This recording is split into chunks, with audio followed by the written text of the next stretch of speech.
Good evening and welcome to the special meeting of the Putnam County Legislature. Today is September 29th, 2025. Please rise for the Pledge of Allegiance. Legislator Montgomery, please lead us. I pledge allegiance to the flag of the United States of America and to the republic for which it stands, one nation under God, indivisible, with liberty and justice for all.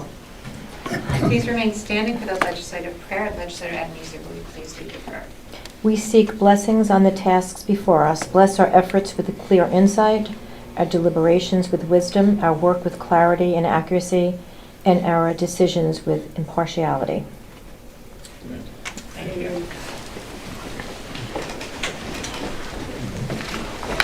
Roll call, please. District 1, Legislator Montgomery. Here. District 2, Legislator Goldman. Present. District 3, Legislator Adnizio. Here. District 4, Legislator Reso. Here. District 5, Legislator Elner. District 6, Legislator Yonke. Present. District 7, Legislator Birmingham. District 9, Legislator Crowley. Present. District 8, Chairwoman Sage. Present. Okay, moving on to number 4 is the approval for the appointment for legislative clerk. Before us this evening, we have Diane Travolsi, who will be appointed as of October 2nd, 2025, to fill an unexpired term for the position of legislative clerk. Our current legislative clerk, Diane Schoenfeld, will be leaving us.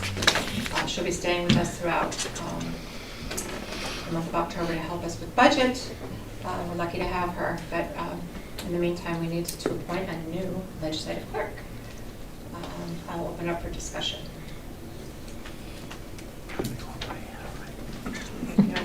Legislator Yonke. Well, I'd like to congratulate Diane Schoenfeld on her retirement, well deserved. This is your last meeting. Your last purple pen. Congratulations, it's been a pleasure to work with you for these 9 years, and Diane Travolsi, congratulations to you. It's well deserved, and I look forward to at least working with you for the next 3 months. It's been a pleasure working with you all these years too. Anyone else? Legislator Avenizio. I'd like to echo those sentiments. And Diane, I've worked with you for 11 years. I've been on. I can't believe it. But you're always very helpful, knowledgeable, and it was a pleasure. And also, Diane T., it's very happy and congratulations that you are moving into this position. May I? Yeah, it just seems like yesterday, actually, that I started on the legislature, and it's been 7 years, I think. And I remember the first day that I came in, and Diane S. was so welcoming and provided me with all the tools I needed to do this job, and continued to do that throughout that 7 years. You know, and it was. There's a lot that goes into understanding the job of legislator, and it's amazing to have someone with all the knowledge that you have, that you gave that to us freely, and always with protecting the county is what I noticed most of all too, was, you know, following the law and keeping us on our toes, and, you know, making this work. And you've really helped make this legislature work for all these years. How many years is it that you've been?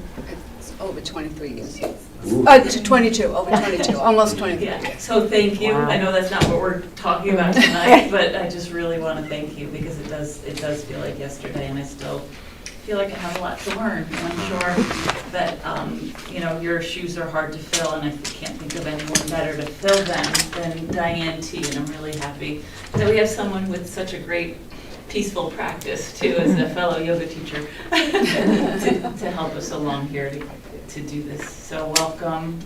Looking forward to continuing this. What happens after the unexpired term? Do we have to go out to put this out there to the public? How does this work?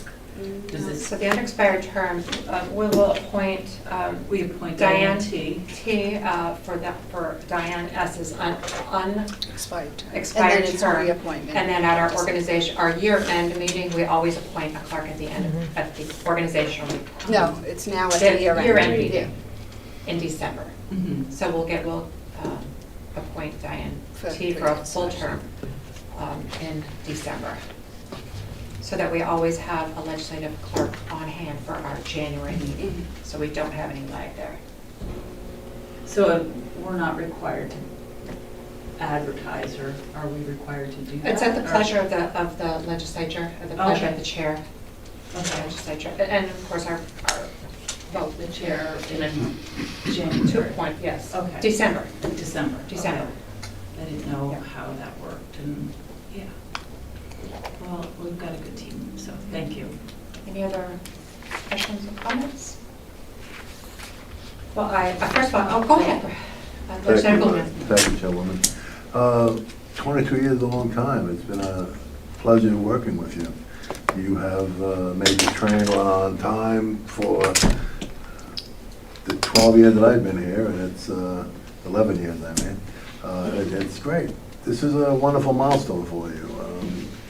Retirement, I know it's scary, because in a few weeks, you don't know what to do, so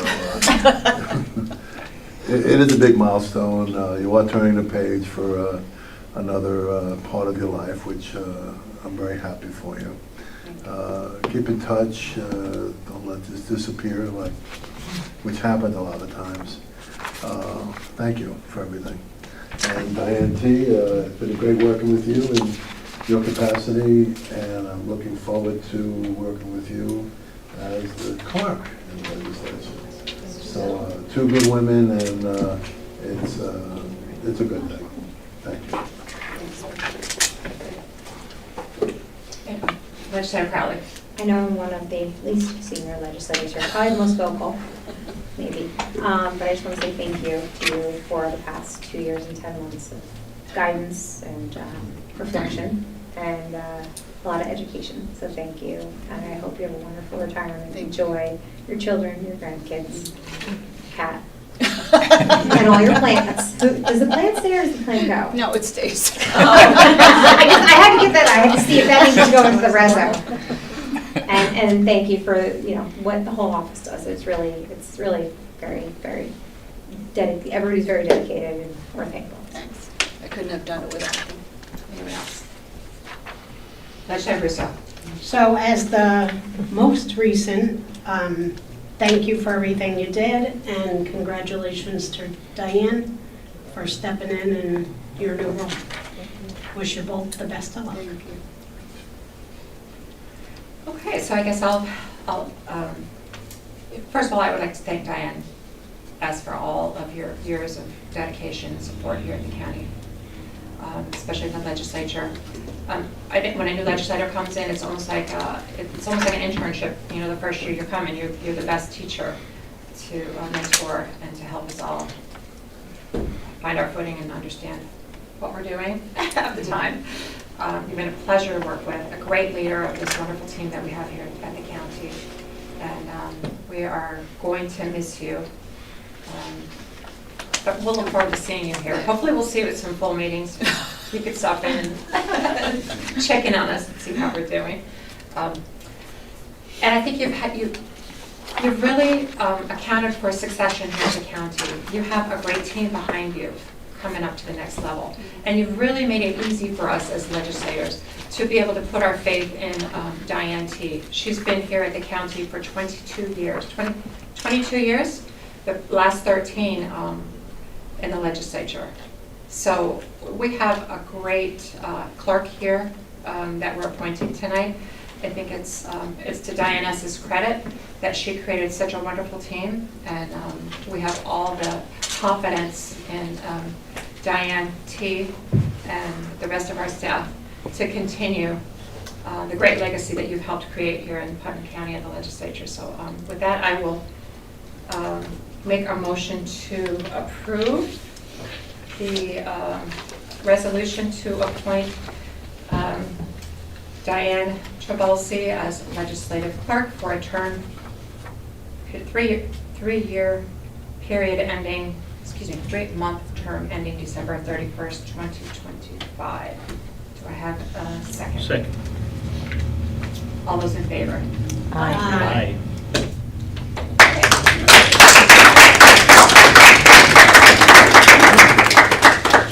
Congratulations. I will make a motion to adjourn. Do I have a second? Second. All in favor? Aye. Thank you. Congratulations. Thanks.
And this committee meeting, would everyone please stand for the pledge of allegiance? Pledge of allegiance To the flag of the United States of America and to the republic for which it stands, one nation under God, indivisible, with liberty and justice for all. Roll call, please. Legislator Birmingham, Legislator Elner, Chairman Gouldman. President. Since the two gentlemen are here, I've asked legislator Montgomery and legislator Crawley to sit up here because I didn't want to be up here by myself. Okay, we have item number 3. We have an update on a Glynwood farm program. We had a request from legislator Montgomery to have them come before us to give us an update on what they're doing. So I'd like to ask Senator Montgomery to... Sure. I mean, I think we have Zoraida.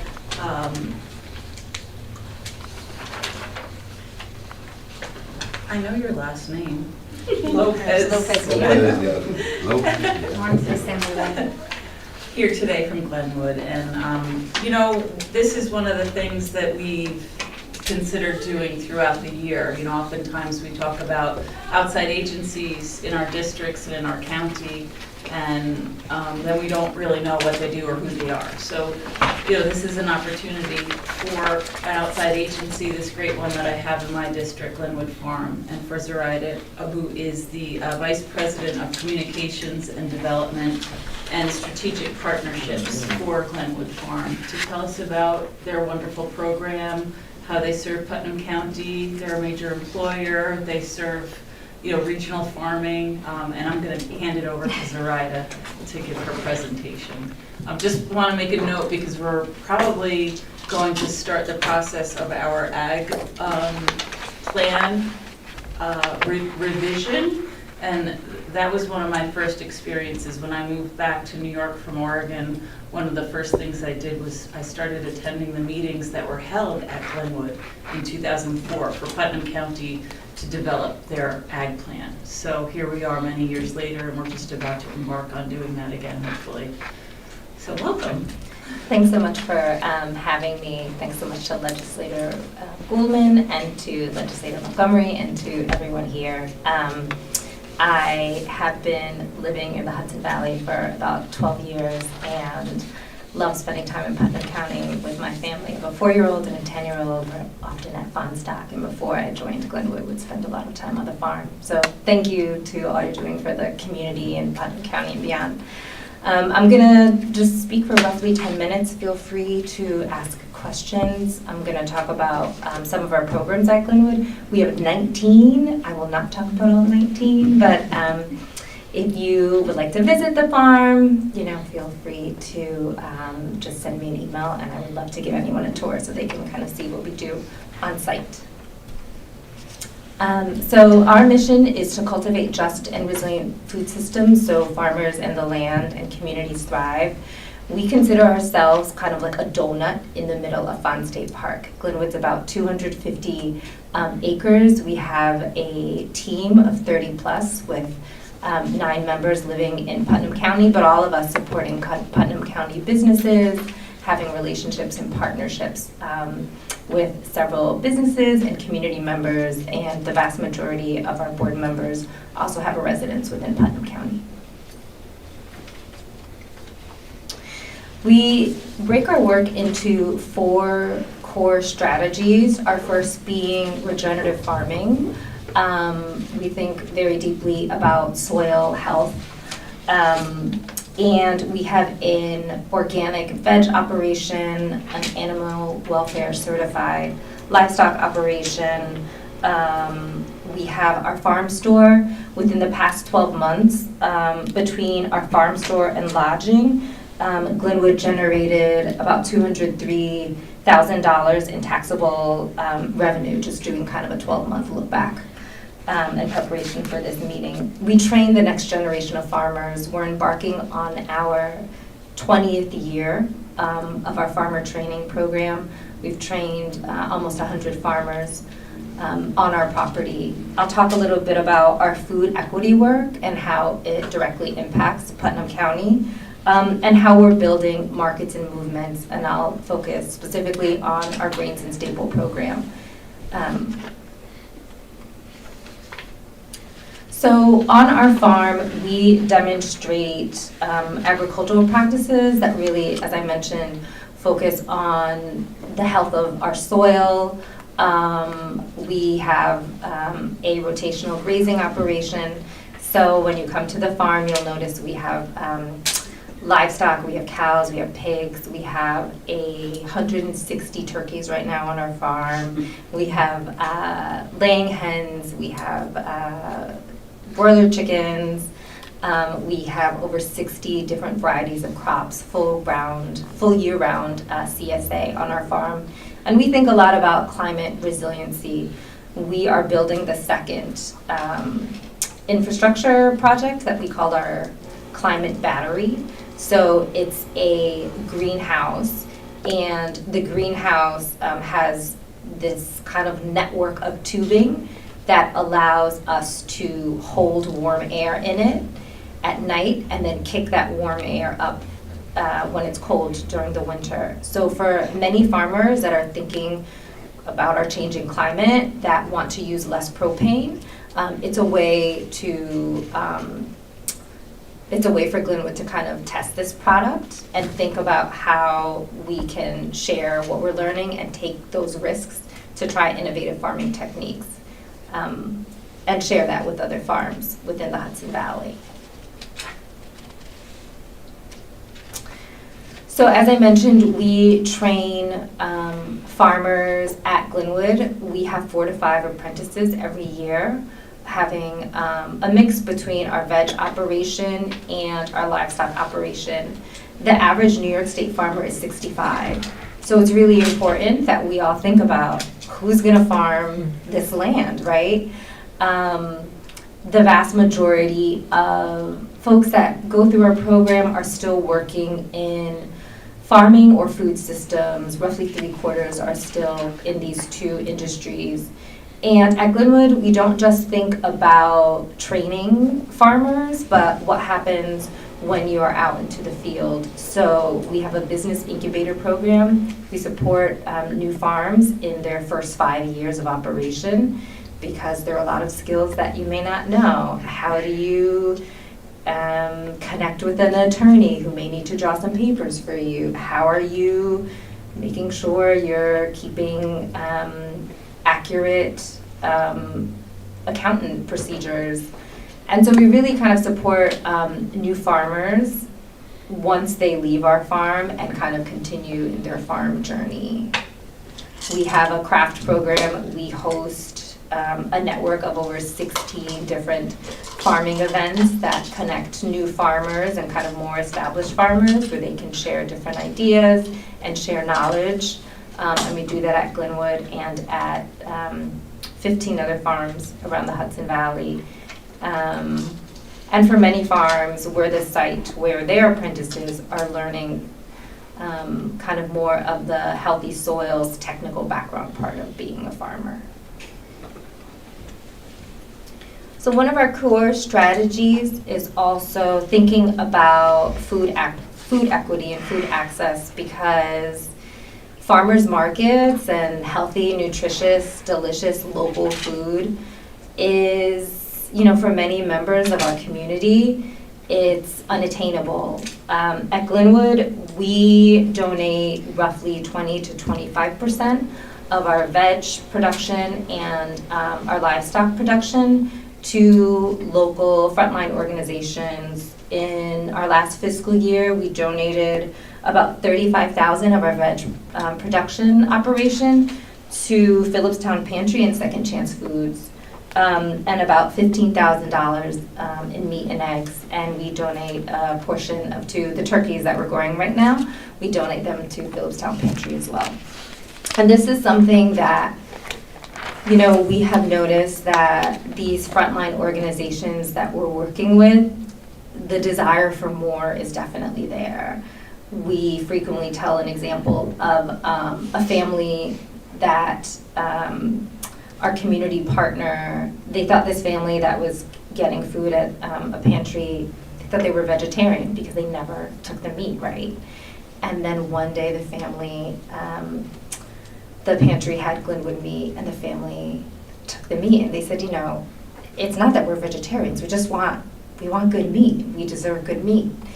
And we see this time and time again with the organizations that we work with, that, you know, everyone deserves access and affordable, good, healthy food that's grown close to home.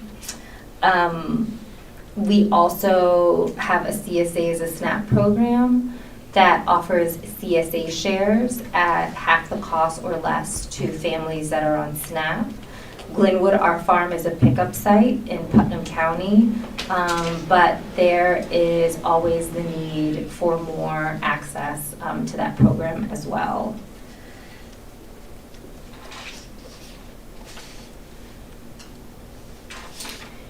And the last pillar of our work is building markets and movements.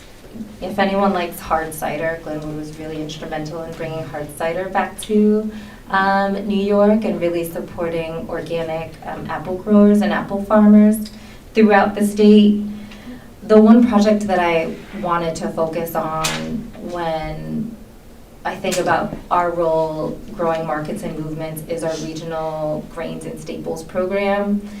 When you think about what most of us eat, we eat rice, we eat beans, my family, we eat a lot of popcorn, but how often are you thinking about, or how often do we consume local grains, even New York State grains, much less grains from the Northeast?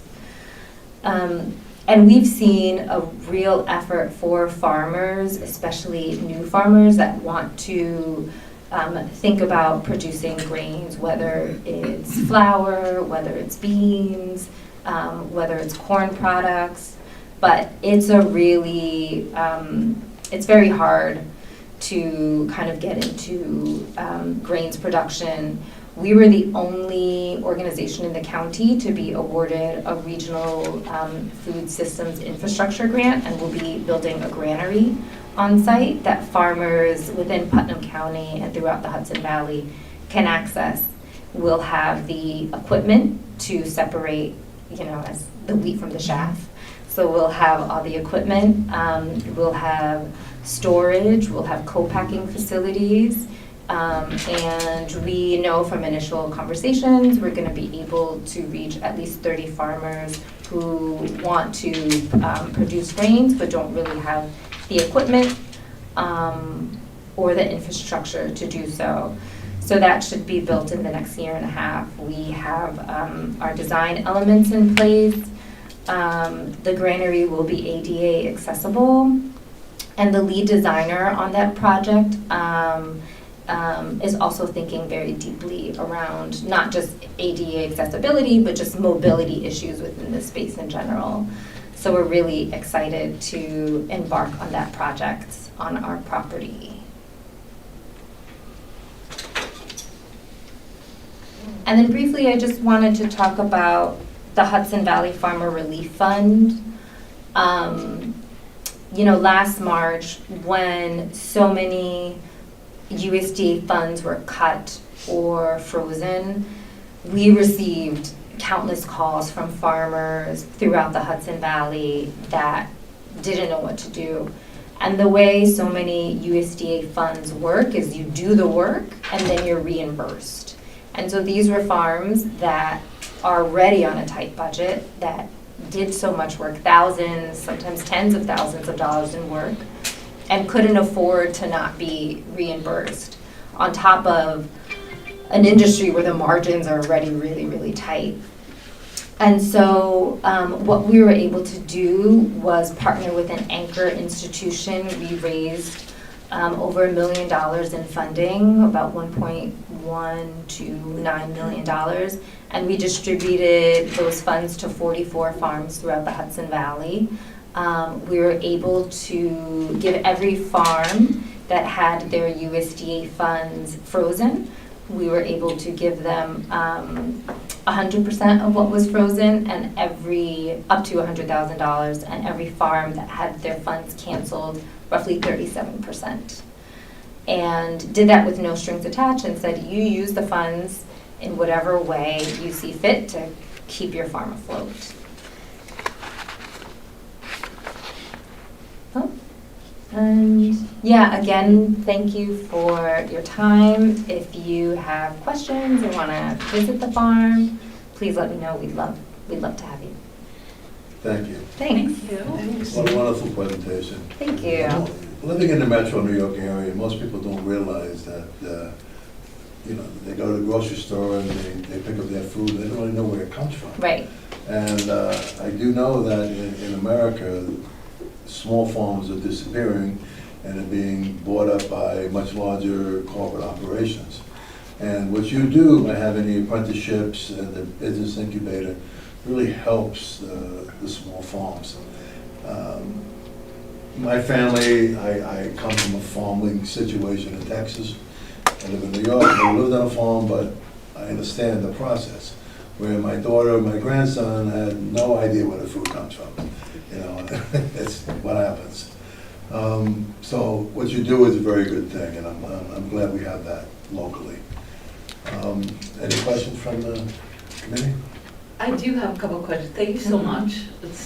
I love your program. It's always something more I can learn about it, and I'm most interested because it's something that Putnam County facilitates is the CSA SNAP shares. Yeah.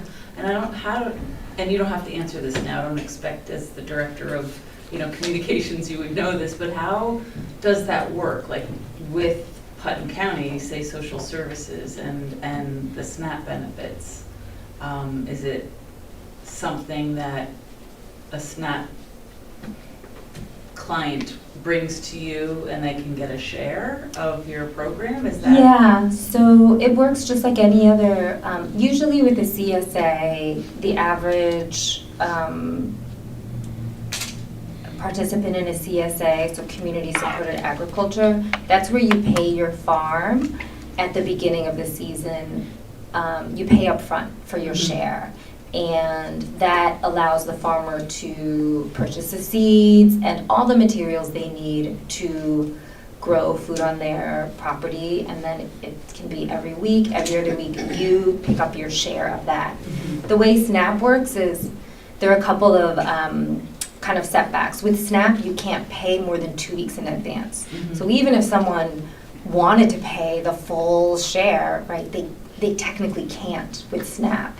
And then on the cost of a CSA is just, it's prohibitive for so many folks on SNAP. But with Glynwood, they're able to pay week by week for their SNAP share, or they can pay up to 2 weeks out.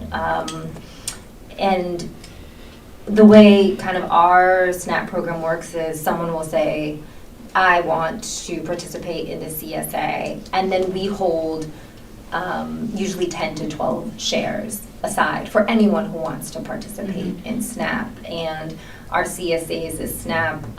This year we have a bilingual coordinator, and the other folks on our team really work to kind of spread the word about the CSAs, a SNAP program in Putnam County and beyond.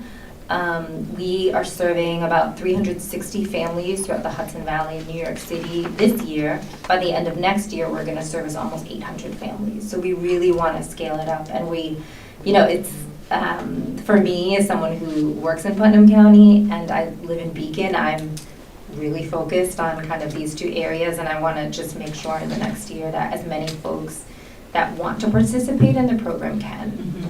Yeah, and if you need any help in facilitating it through the Putnam County Social Services, we'd love to help if that's not working, or if you need some more help doing that. I just think it's such a great program.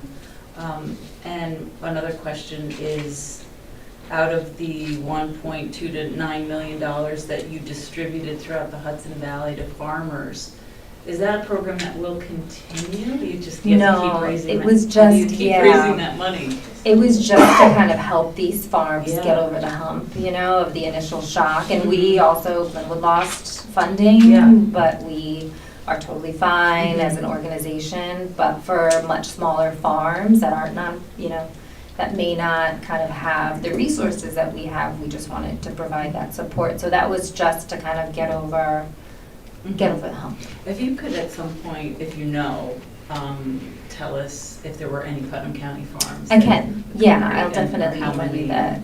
And and do you bring any school groups into the farm? I can't remember. No, we don't bring school groups, but we have our Food and Farm Festival, so that happens every year in May, usually right before Memorial Day weekend. And last year, I think we had between 200 and 250 folks on our campus, a lot of families.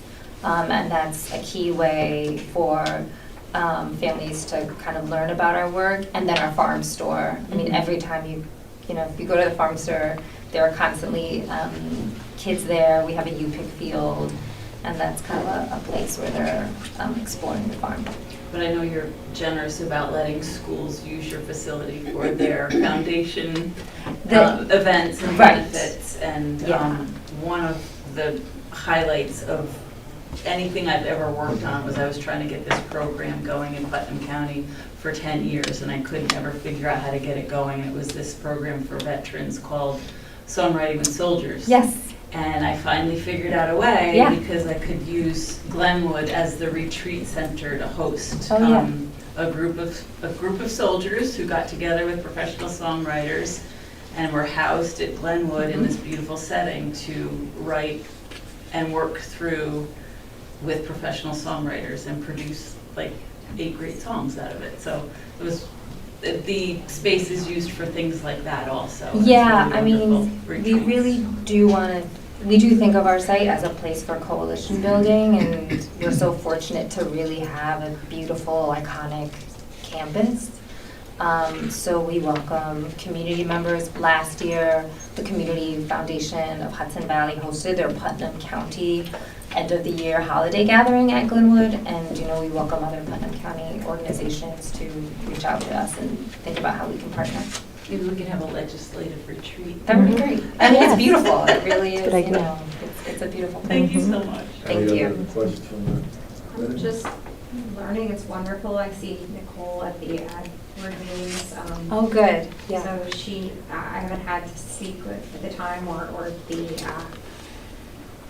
pleasure of speaking with her with all the wonderful programs that you guys provide. It's nice to hear about them. Yeah. Pretty incredible. I know, were you guys working together with Cornell Cooperative on the share? And Yes. that was the grant you're talking about. It was a $2 million grant that ended in August. That was a different. That was the is that the USDA one? That was a different grant. So we received, our grant that was canceled was a Climate Smart Commodities grant, and it's a grant that works with organizations that outreach to farms and help farms transition to more regenerative or more climate resilient farming practices. And so it was a national program, and we were a subrecipient, and that was canceled. And then we received funds to have a climate smart, kind of like an AmeriCorps young person working on that project. And we were one of, I think, 22 different nonprofits around the country. And that fund was canceled. We had to let that young person go.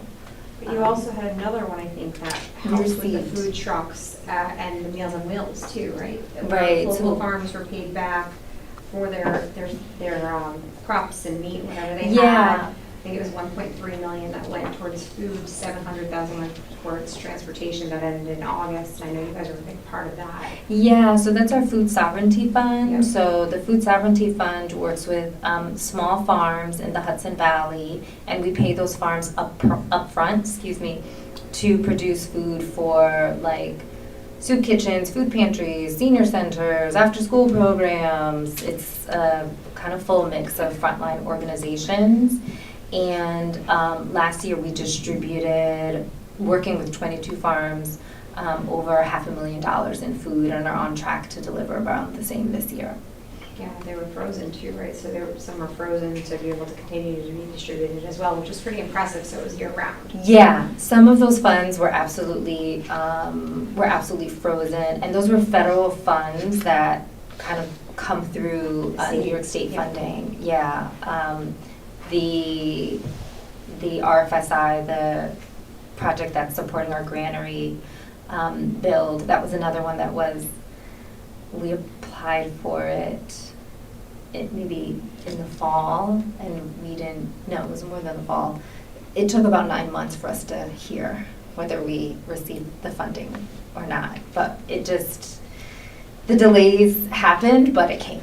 And we're I'm just glad to hear that, but you Yeah. guys do some pretty incredible things, and we're thankful that there are organizations like you that are continuing to, number one, inspire young people to keep it going, and to help the population, whether they're struggling financially, aging, have medical issues. You guys are one of the ones, boots on the ground that help feed them. So thank you so much Thank for all you. that, between the education, the heart, the love, the work. It's really quite Thank impressive. you.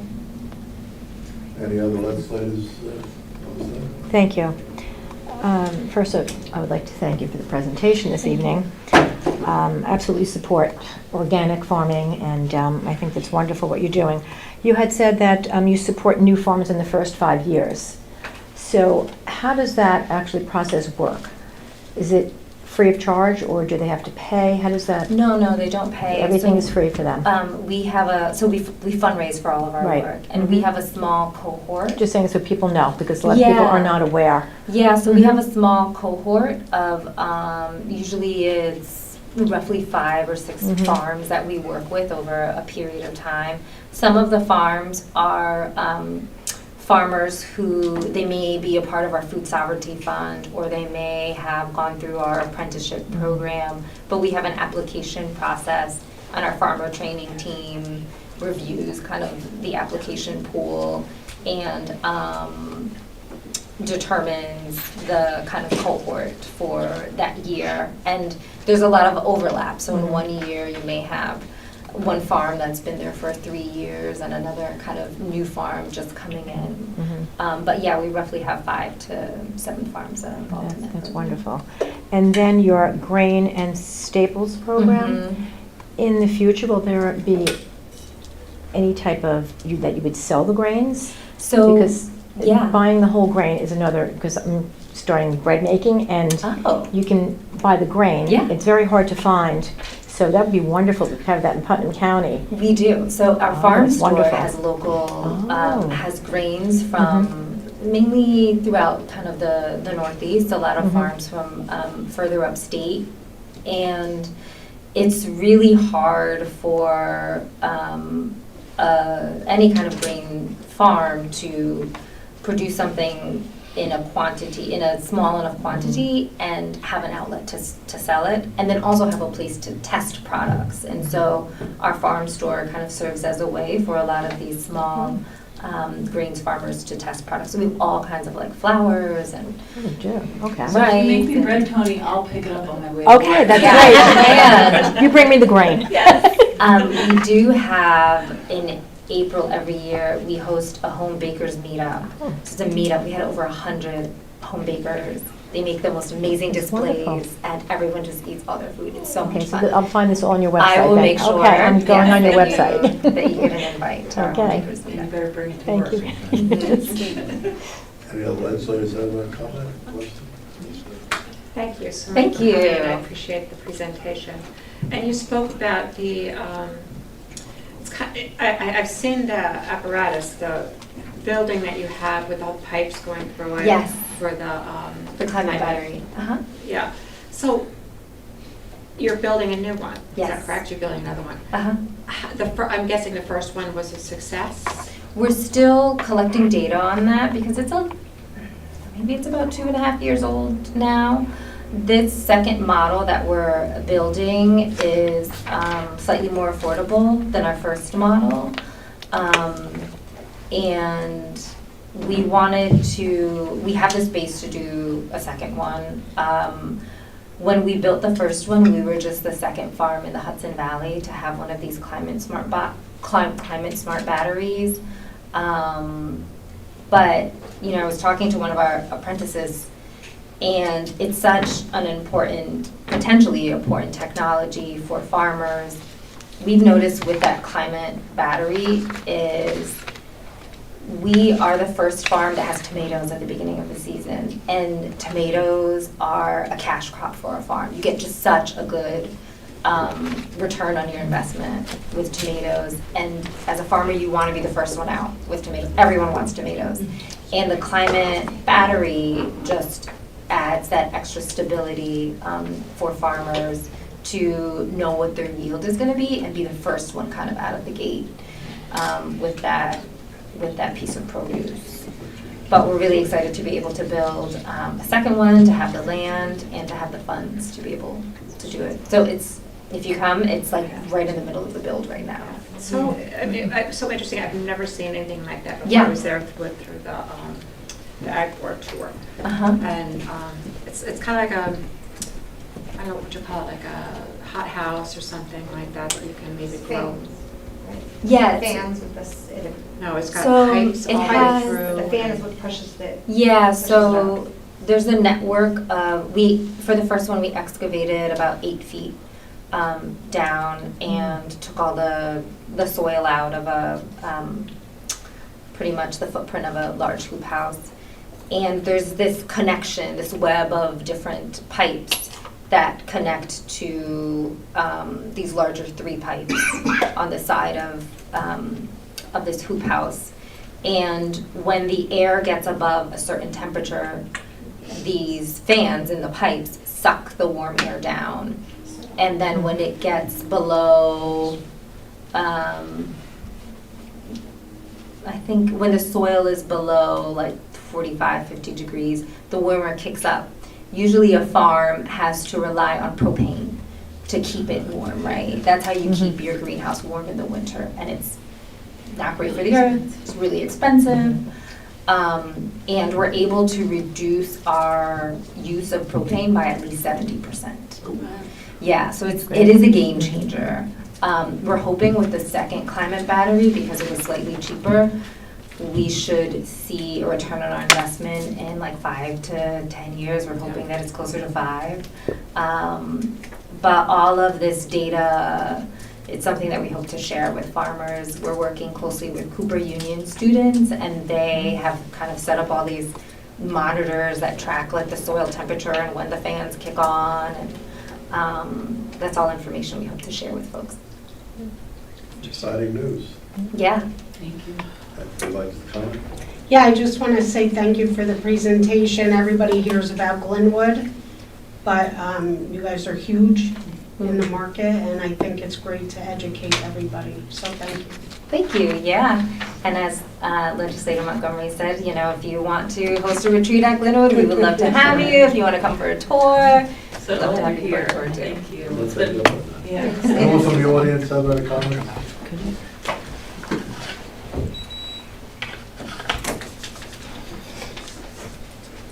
This is Brett and his purple crayon. Diane. It is.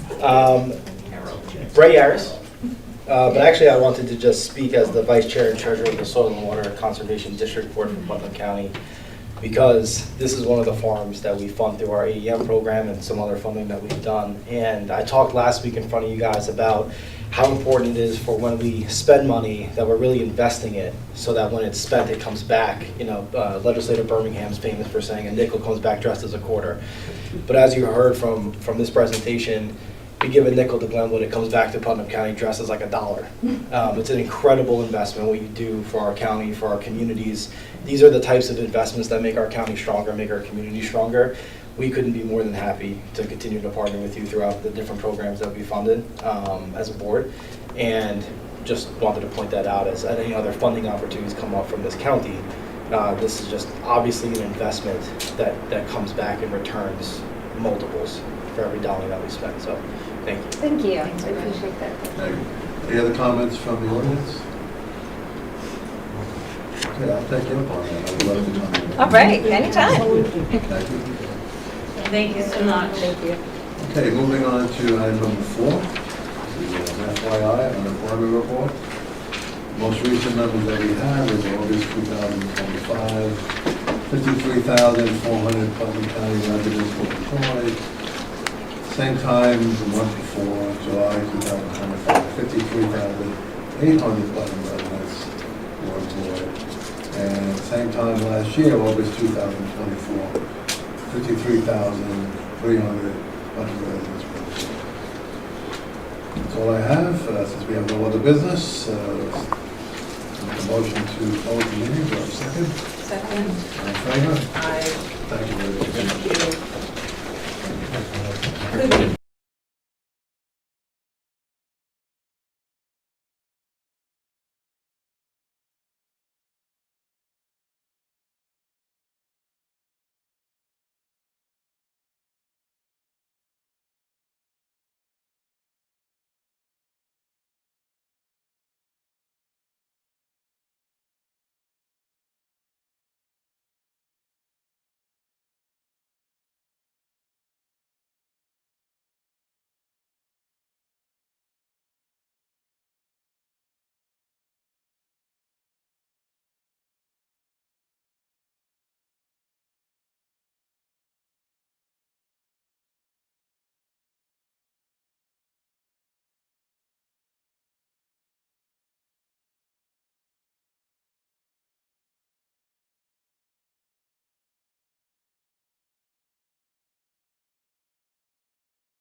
right. Good evening and welcome to the Audit and Administration Committee meeting. Please rise for the Pledge of Allegiance. Legislator Callouts, please lead us. I pledge Allegiance to the flag of the United States of America and to the republic for which it stands, one nation under God, indivisible, with liberty and justice for all. Roll call, please. Legislator Birmingham, Legislator Crowley, Present. Chairwoman Sage. Present. Okay, moving on to agenda item number 3 is acceptance of minutes for March 24th, 2025. Agenda item number 4 is the Department of General Services. We have an overview tonight for the chargeback process, and we have with us John Kelly from the Department of General Services to go over the process with us, and we have our Commissioner of Finance, Mr. Bill Carlin. Thank you for coming. Away from the camera. And I think, we do have some new legislators and for the public's information as well to understand what a chargeback is and the chargeback process and just an overview to talk about a little bit, and I'll give you the floor.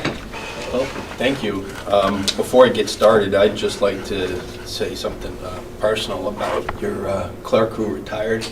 An incoming clerk. What a great team you guys have had. It's just been a pleasure working with you, Diane. Wish you the very best in your retirement. As long as Diane T remembers that there's a 4.5-day rule, not a 5-day rule.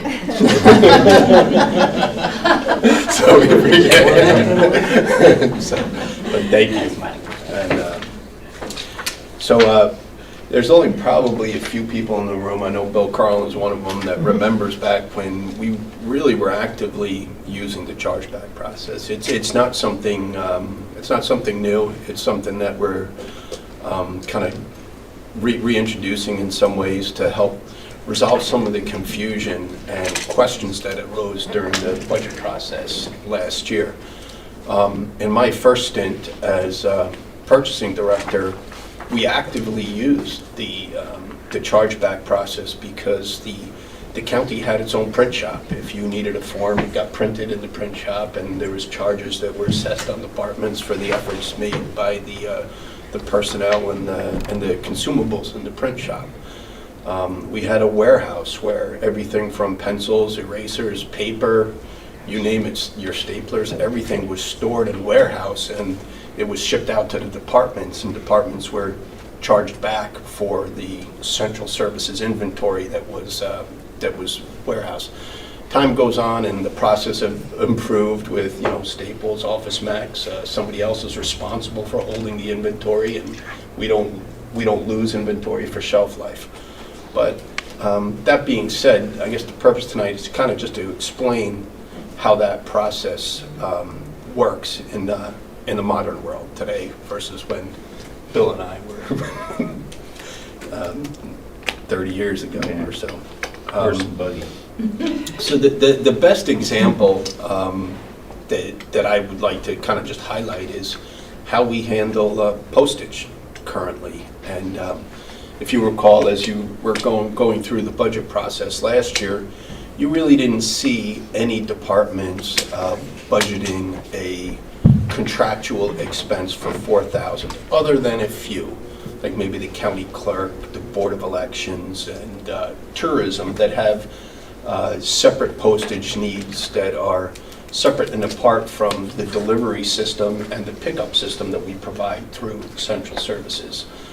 We have 3 part-timers that deliver mail to every department and pick mail up, and it comes back to the first floor where we have a postage machine. Anything that's going out gets coded to the respective department. Their envelopes are stamped and it's tracked in a meter. And then on a monthly or quarterly basis, we generate a report off of that machine, and we charge back an exact cost for what that department used for postage. That's the concept that we're trying to create some consistency in as we manage centralized expenses. And Bill Carlin says it best, our goal is to manage the centralized expenses and then Decentralize the county. decentralize the accounting function. so that any department that is actually a user or benefits from a portion of the expense, they're assessed. It's very transparent, and you'll see it as you go through as you go through the budgets. You'll see that there's departments that, you know, they might have the exact same size department, but they're a heavier user of postage, so they get charged a little bit more because they're running more mail. Their operation requires a lot more mail. Copy machines. There's some departments that have the exact same copy machine, but some are much heavier users, like the legislature. You're heavy. You have to print the agenda. It's part of your core responsibility. And so the way that we've handled centralized expenses over the course of the last 10, 15 years, it's changed. And the change has been good, and it's been done for very good reasons.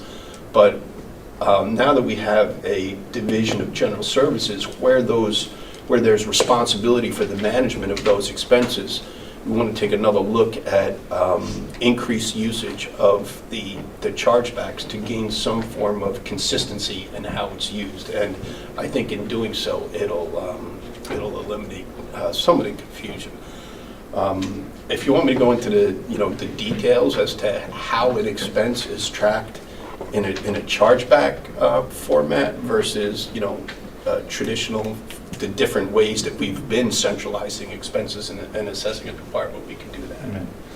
But I'll open it up to kind of some questions, or if you want me to elaborate on any portion of it, I'm happy to do that. What are some other examples of, and postage is a good example, what are some other examples that we might see? Great question. In different departments? So throughout the entire county budget, there's centralized expenses for leased vehicles, electric consumption is centralized, telephones, cell phones, security monitoring, equipment rental, natural gas is centralized, software, licensing and accessories are centralized. There's even insurance is centralized through risk management. And in some instances, that's charged back where it makes sense for reimbursement purposes. Postage, I mentioned, automotive maintenance, it's all centralized. And I already said leased vehicles. Those are just a few examples of it. Now, that doesn't mean that we're going to charge back every single one of them, but those expenses do have central management. There's some of those expenses.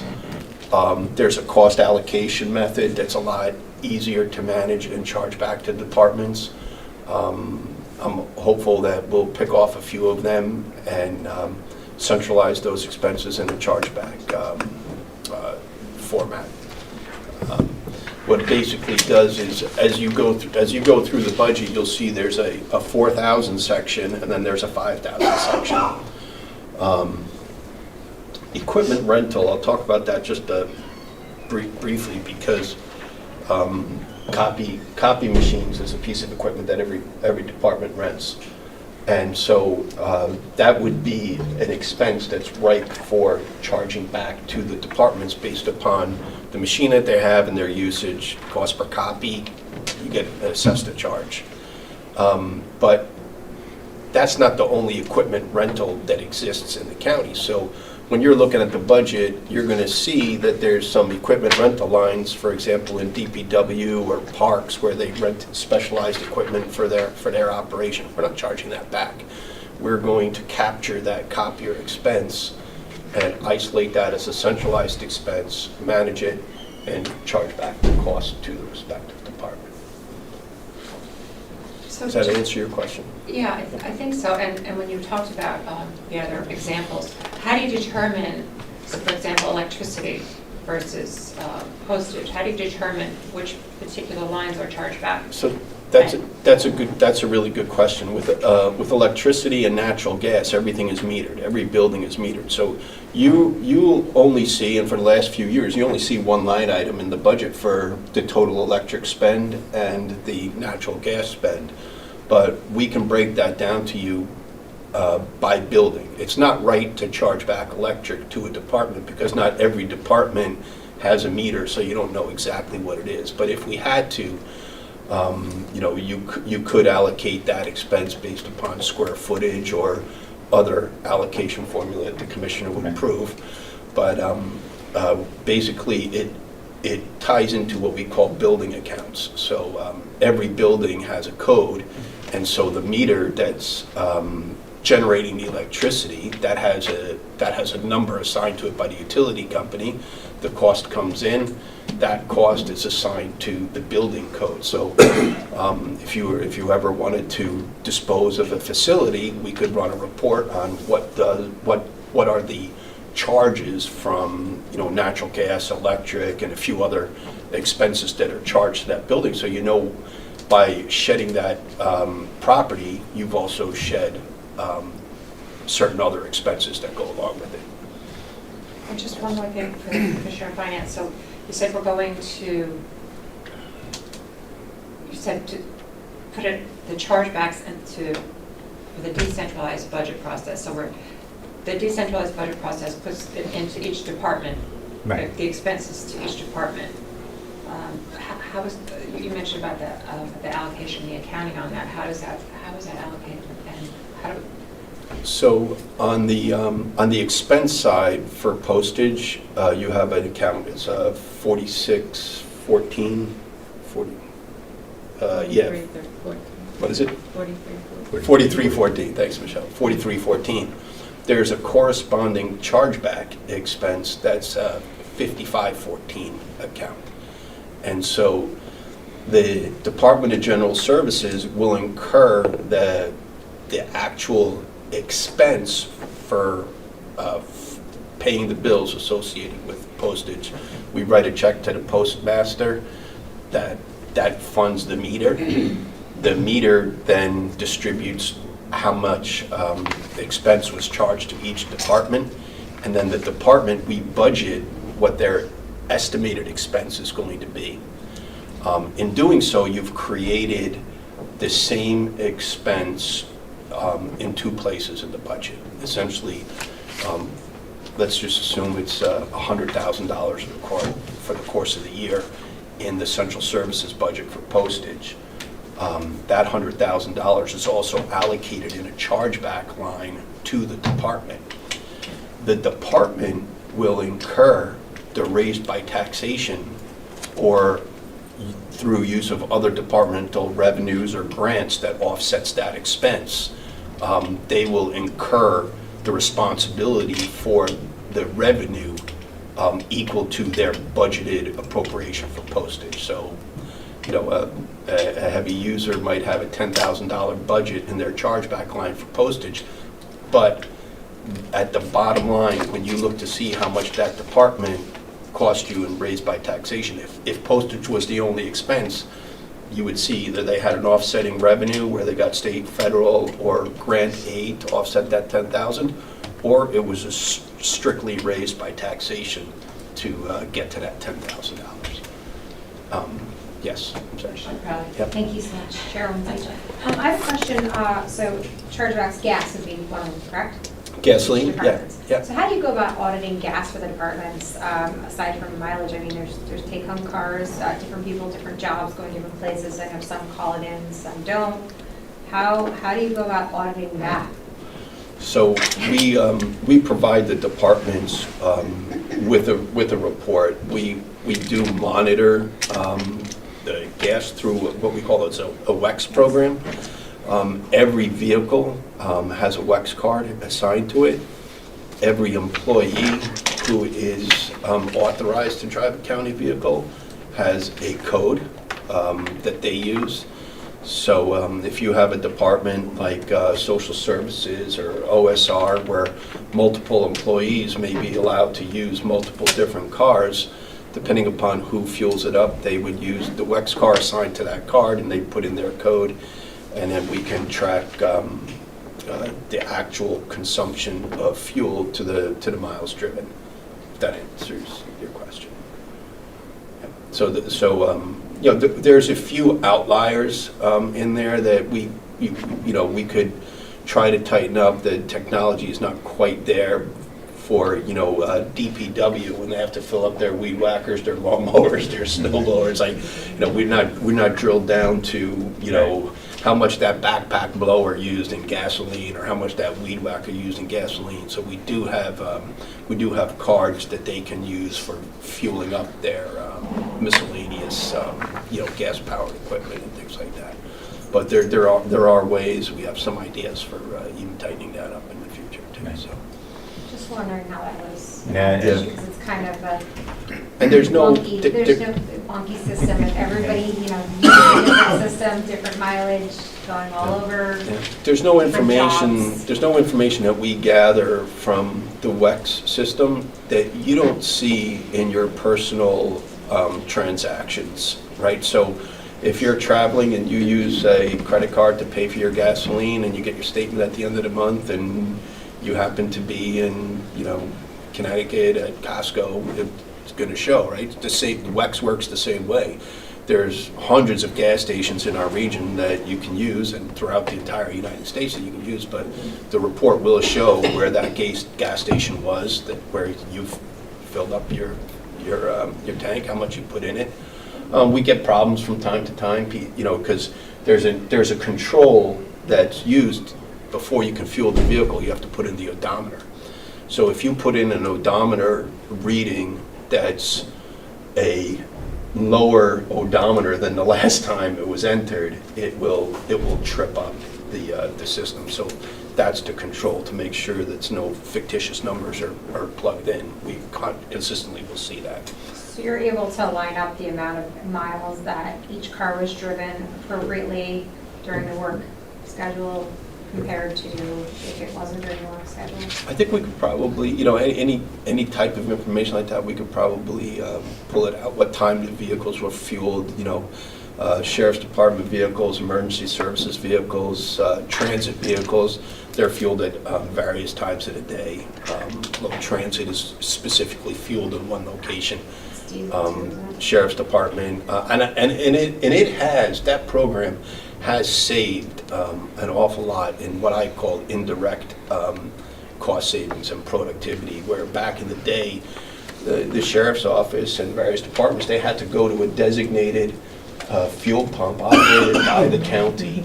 So no matter where they were, they lost all that windshield time to get back there. Now, the road patrol is on the road. If they had a heavy day and they happen to be, in the southern part of the county, they can fuel up and continue their day rather than have to go back to a designated location and fill up. So it's provided a lot of efficiencies in that sense, and capturing the exact amount of savings that you could generate from that is kind of hard, but intuitively you can see that it definitely has a benefit to all departments.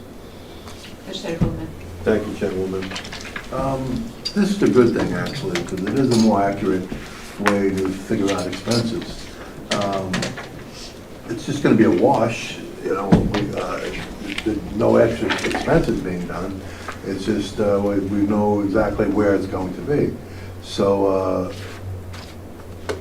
some of us might be shocked by what the numbers might be because we don't really know. Sometimes in the past, I've been frustrated because I know something's going on, but I don't get any answers. So that's you push it on. But it'll be good to know postage, copies, leasing of vehicles, and be able to give it to each department. And I'm glad that we're doing this. Thank you. It's going to help me as purchasing director as we consolidate those expenses, and package them up and bid them out. Now I have really hard numbers that we can put in our bid, saying this is what our consumption is, this is what our usage is, and try to garner better prices going forward. So it makes a lot of sense. I think from an accounting perspective, we're doing a lot of work on behalf of the fiscal managers that would used to have to process all of these transactions. They go through one point, and it's very transparent. And anyone that wants to see how a number was derived, we could provide them with that information, and it'll be uploaded in Munis. Michelle will question us if something looks off, and she's absolutely on top of it. From a budgetary perspective, we're driving for two things here: greater transparency and greater consistency. So we're looking for a uniform system where we treat things consistently. So, and then Legislator Montgomery, so we created this new department, Department of General Services, a few years ago, I guess maybe 3 years ago. And the purpose of that was to consolidate our purchasing power into one area and to be able to utilize discounts, so hopefully we're getting better pricing, and that should benefit all of the departments. So what we're doing now is we're taking the chargeback, they're going to Departments of General Services to get their whatever, their staplers, obviously everything. They've always done that in the past. I mean, Well, yeah, so for office supplies, I know I used that example earlier, but that's one that we don't charge back. We set departments up with a vendor through Staples, Office Max, and they have their direct accounts. They order their supplies and it goes right to their office. It goes through myself and Michelle, kind of as a pre-screening what they're ordering. But yeah, those products are already competitively bid, and we're benefiting from much greater volume than just out of Putnam County. In some instances, it's nationwide volume that we're benefiting from. So it's we do pretty well on those cooperative agreements. Legislator Montgomery. This is a hard question. Thinking, and it might just be included in the rent, I don't remember, but how would this work? How would the chargeback work, say for electric, for a leased building? So it depends on how we structured the lease, to answer your question. If we may not have an expense related to it if we structured the lease such that the tenant was paying the utility expense. Like a Camp Harlow, for instance, they pay their own utilities down there. We don't pay that. We could get the information from the camp and see how much is being generated there. But that's I'm just thinking about obviously the golf course. Oh yeah, they have their own meters. They've multiple meters out there for every building that's out there, and in some cases, I think there's multiple meters for specific purposes. And they're paying, the vendors paying. It's charged to the contractual line for the golf course. It's part of the fully loaded expense of the golf course. Yeah. Thank you. Anyone else have questions or comments? Okay, so we're starting our budget process next week. I'm just going to do an overview. Thank you for the opportunity to just have this brief discussion. If any legislator has any questions as you deliberate and review the budget, the county executive wanted us to make sure that you knew that we'll be there to help answer your questions and provide you with the detailed information that you might need to make your decisions. So appreciate it. You guys have to look outside right now. Just look. Oh, look at that. And again, congratulations to you. Anyone in the public wishing to comment? It's purple. Look at that. Okay. Whoa. Thank you. Sorry. You're welcome. Thank you. Thank you. Yep. Thanks. That really looks like a painting. Oh my God.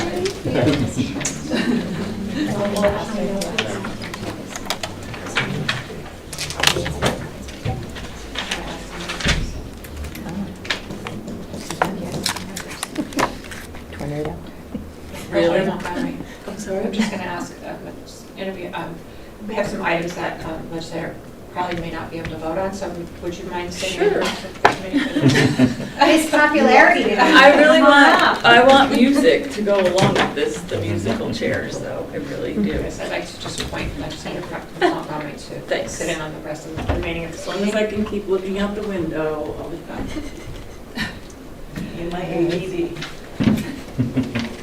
Okay, so moving on, we have our You don't need my name, do you? Commissioner of Finance here this evening. We're talking agenda items number 5, 6A, these are all FYIs. We have our sales tax report.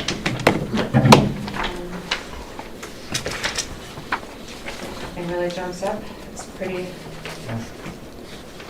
Down in August, up in September, so. Yeah, it goes up in September. And we'll know for sure what happened in the quarter in October. Remember, you pay attention to the final payment of the quarter. That's the reconciled distribution. Everything before that is an estimate. And that'll be the one in October. Right. So we'll see the quarterly in October. Yep, October around the 12th, 12th, 15th. Any predictions? Oh, no. No, I have no idea. Crystal ball? Yep, I don't have a crystal ball. So our sales tax for the month of September was $7,707,350. And we'll see what that number is next month. Okay. Moving on to the board and revenue. Agenda item 5B. Holding steady, $73,900. Board and revenues, again, when our jail is, I guess, renting rooms to the feds or anyone else who needs space in the facility. So they pay how their inmates housed here in Putnam County. It's an FYI. Moving on to the transfer revenue report. This is also an FYI. Just review that. And agenda item 5D is our contingency report. This is where money goes in and out of our contingency accounts. Please review it. Moving on to agenda item 6A, this is an FYI. Again, this is correspondence from our Commissioner of Finance. 6A is a overtime temporary report. Just review that. That's where we just kind of keep tabs on our departments to see if there's anything glaring as far as overtime. Moving on to agenda item 6B is employed. This is an approval for budgetary amendment 25A-072 for the Department of Social Services. This is the 2025 New York State Rental Supplemental Program. This was also reviewed in our Health Committee. This is the amount of $100,000. We receive revenue from the state of New York. That goes out to our subcontractors. This is just an incoming money that's going directly out to our constituents. Any questions or comments from the committee? Any other legislators? Anyone from the public? Make a motion to approve agenda item 6B. Do I have a second? Second. All those in favor? Aye. Agenda item 6C is an approval for a budgetary amendment for the Veterans Service Agency. This was also reviewed in rules. This is to additional funding that we received to support our peer-to-peer program in the amount of $4,038. This goes in from the state of New York, and then it goes to support our veterans through a contract in the Veterans Peer-to-Peer Program. Any questions or comments from the committee? Anyone from the legislature? Anyone from the public? I'll make a motion to approve agenda item 6C. Do I have a second? Second. All those in favor? Aye. Agenda item 6D is an approval for a budgetary amendment. This is for the Sheriff's Department for insurance recoveries. This was also reviewed in Protective. This is in the amount of $13,645. This is where our wonderful insurance department, Mr. Nectar, goes out and files our insurance to support any accidents or anything that's happened to our department. Goes back into repair. So the amount of $13,645. Any questions or comments from the committee? Anyone from the legislature? Anyone from the public? I will make a motion to approve this item. Do I have a second? Second. Is this an item? Okay. All in favor? Aye. Aye.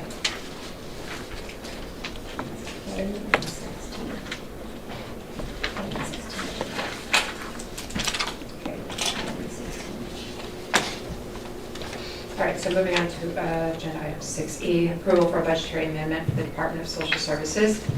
This is to amend Resolution 162 of the 2025 contract to correct a funding source. This was also reviewed in health. This is in the amount of $165,385. This is a grant that is administered to the county for the Family-Centered Caseload Management Program. This is 100% federally funded. Any questions or comments from the committee? Anyone from the legislature? Anyone from the public? I make a motion to approve agenda item 6E. Do I have a second? Second. All those in favor? Aye. Agenda item 6F is approved for a budgetary amendment. This is for emergency services. This is for concrete for the fire training center. This was also reviewed in our protective committee. This is in the amount of $3,145, and this is required to fund concrete that's needed to repair and for the fire training center. Any questions or comments from the committee? Anyone from the legislature? Anyone from the public? Make a motion to approve agenda item 6F. Do I have a second? All those in favor? Aye. Okay, agenda item 6G is an approval for an amendment, a budgetary amendment for 25A079. This is for planning. This is the UPWP formula funding that was also reviewed in Physical Services Committee. This is the amount of federal aid, $150,000. $150,000 to be going to our capital expenditures program.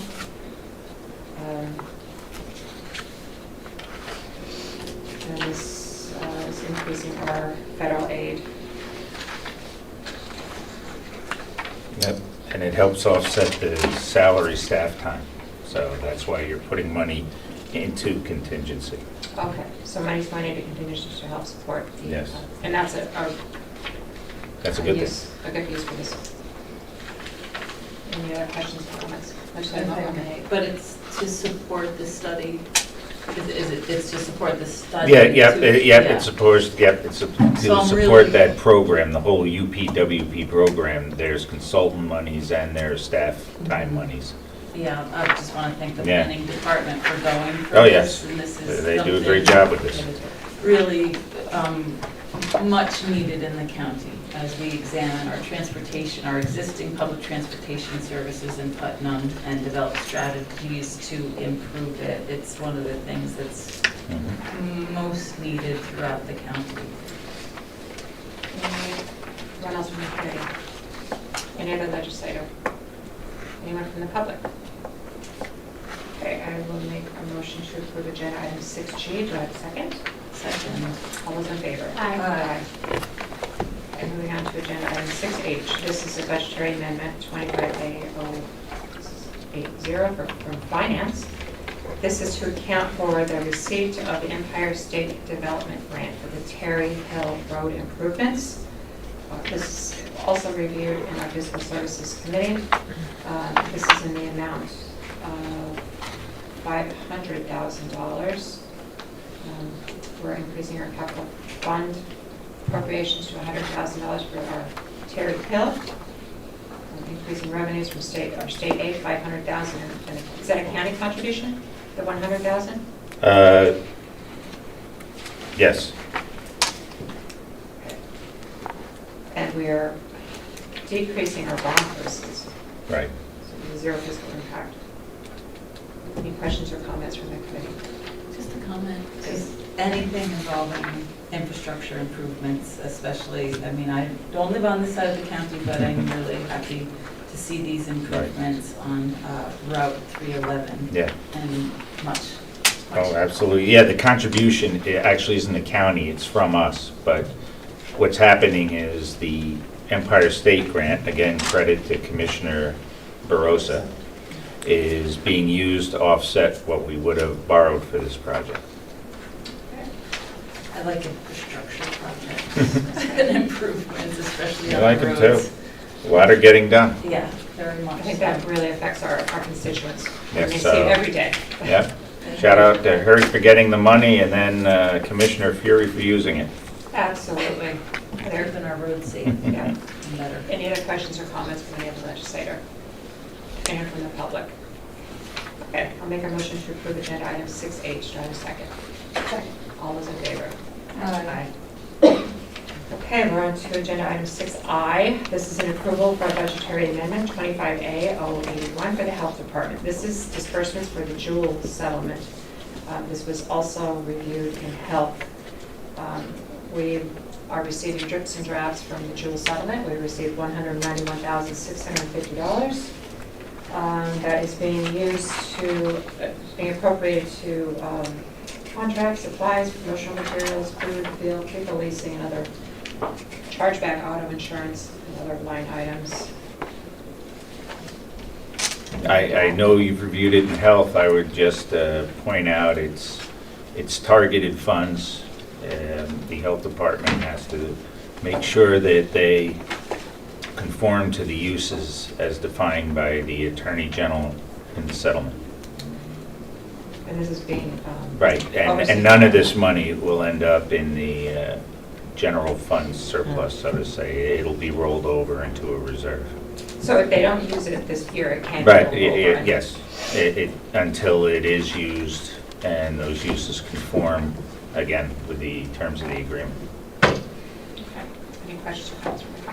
I just want to repeat what my concern was during the Health Committee meeting. It wasn't a concern, it was a question regarding if these funds could be distributed to those agencies that we partner with for prevention. And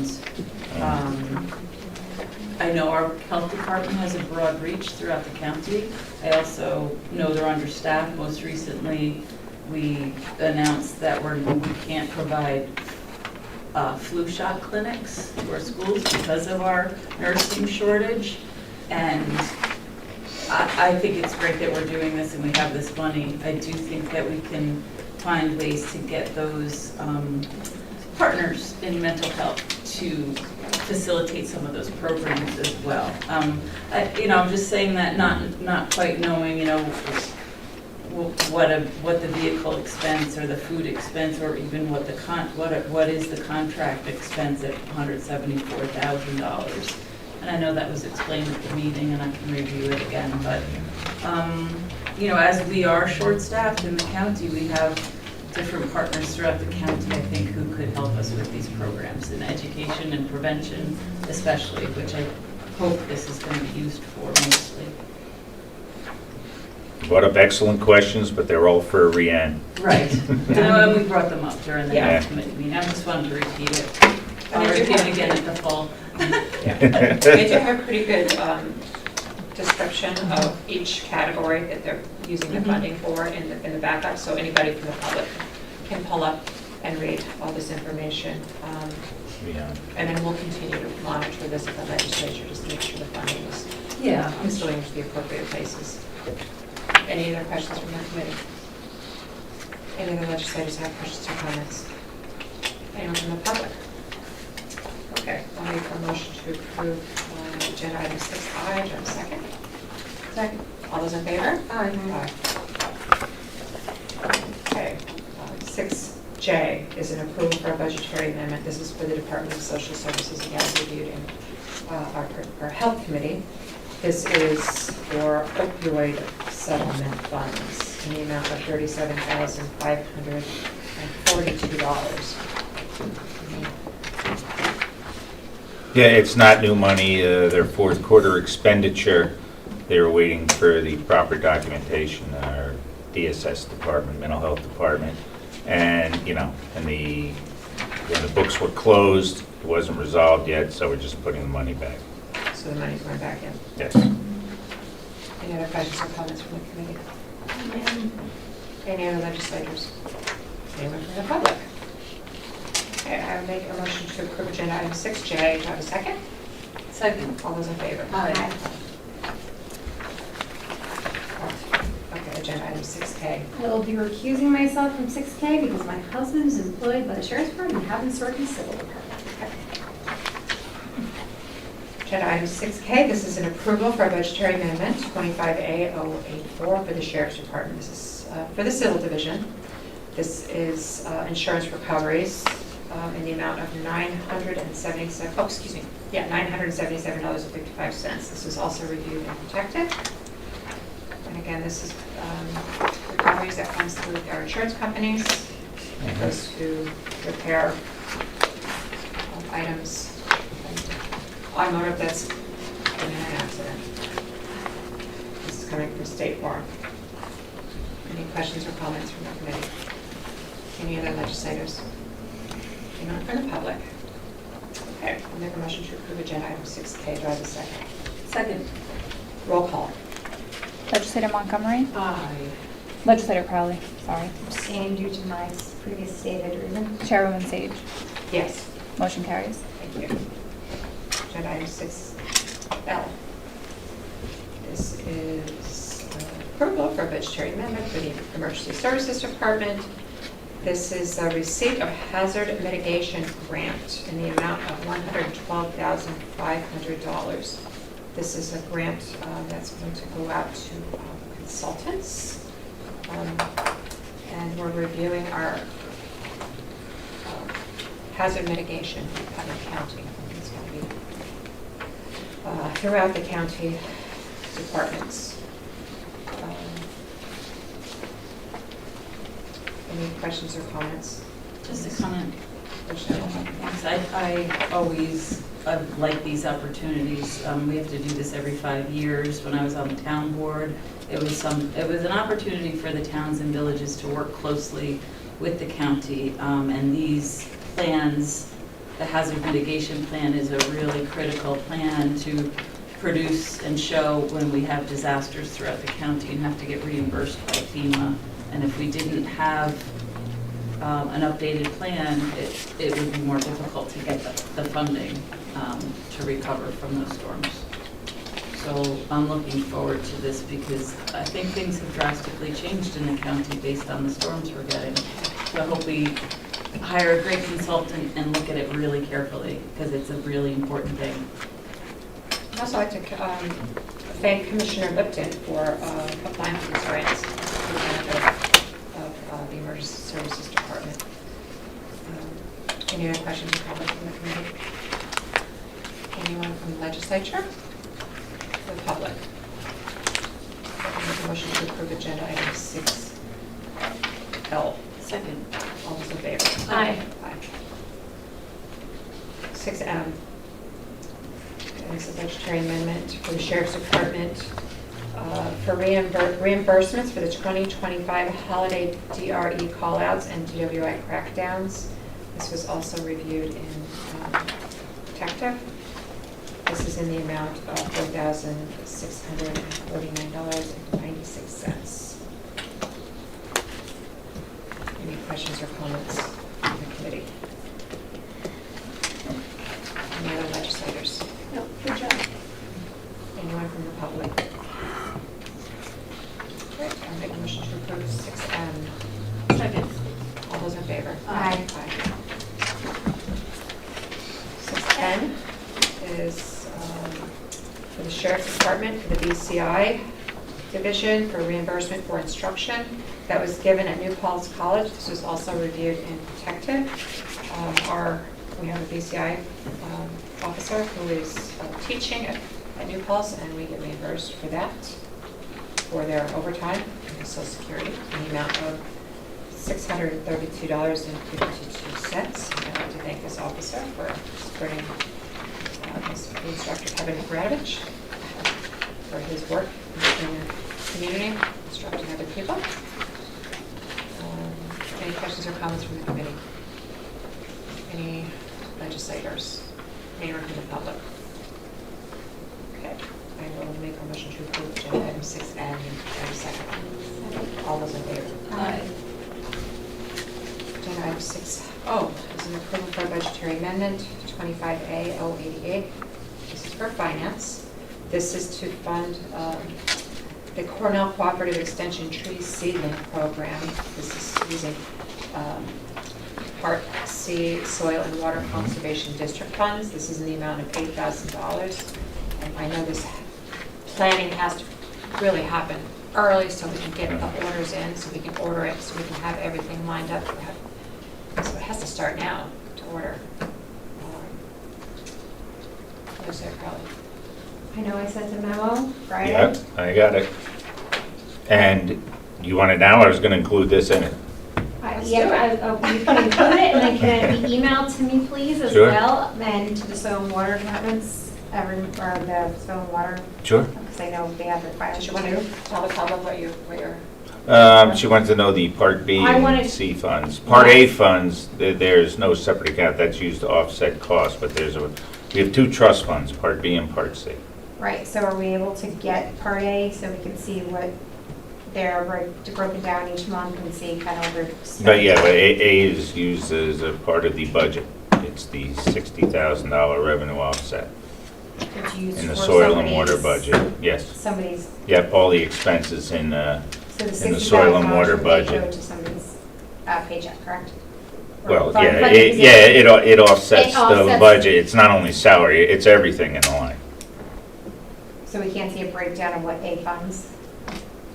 Yeah, it would be the whole budget. Okay. Yeah, you print out the whole budget. Like there's salaries, there's contractual costs, there's everything, and then there's a revenue of Okay, so $60,000. that, and then you have And then the B rest C is with you? taxes. Oh, I don't have it with me. Oh, I thought you were gonna read it to me. I could do that. I can go in and look at munis. The two trust accounts for how much is in B and C. I thought you just said you I had thought it. you You did. No, just no, said you I had don't have it here. I said I would give it to you Yeah. updated after you pass the 8,000. I was gonna take the 8,000 off of the Yeah, number. I thought you'd said you'd get it the next day, so I was just wondering. Oh, Thank you. you're welcome. Anyone have any questions or comments about that tree seedling? Part B funding? Go ahead. Yes, I just wanted to mention when we had this discussion last week, on the Part C, I believe there was about $200,000 in that line was mentioned. Was that I Over don't recall. I 200,000, thought it it's was more 200 than and that. like, yeah. Yeah. over 200, I just said? That's what I Yeah. just said, over 200 in Part C. Yeah, That'd be nice to have okay, that. so that's a good amount. Oh, yeah. We're only No, using there's 8,000, money it's there. nothing. Yeah, How much, If I can go in the how much munis. is in Part C? I'll see you on the way down. Over I'm not sure 200. exactly. So wait. Over Oh, so- 800,000. huh? I thought it was Oh, the 8. Post-it said 800,000? Over 800,000. 800. Yeah, we need to get those lines. It's way over tomorrow, so 200. If we can get them sent us, I asked Yeah, last you week. can get it and now. Sent a Go to the memo. munis. I didn't, Look at the it trust wasn't sent accounts. to Go to the 07 account. 800. Look them up. A, B, and C, please, and have monthly. Yeah, but again, it's B and C there.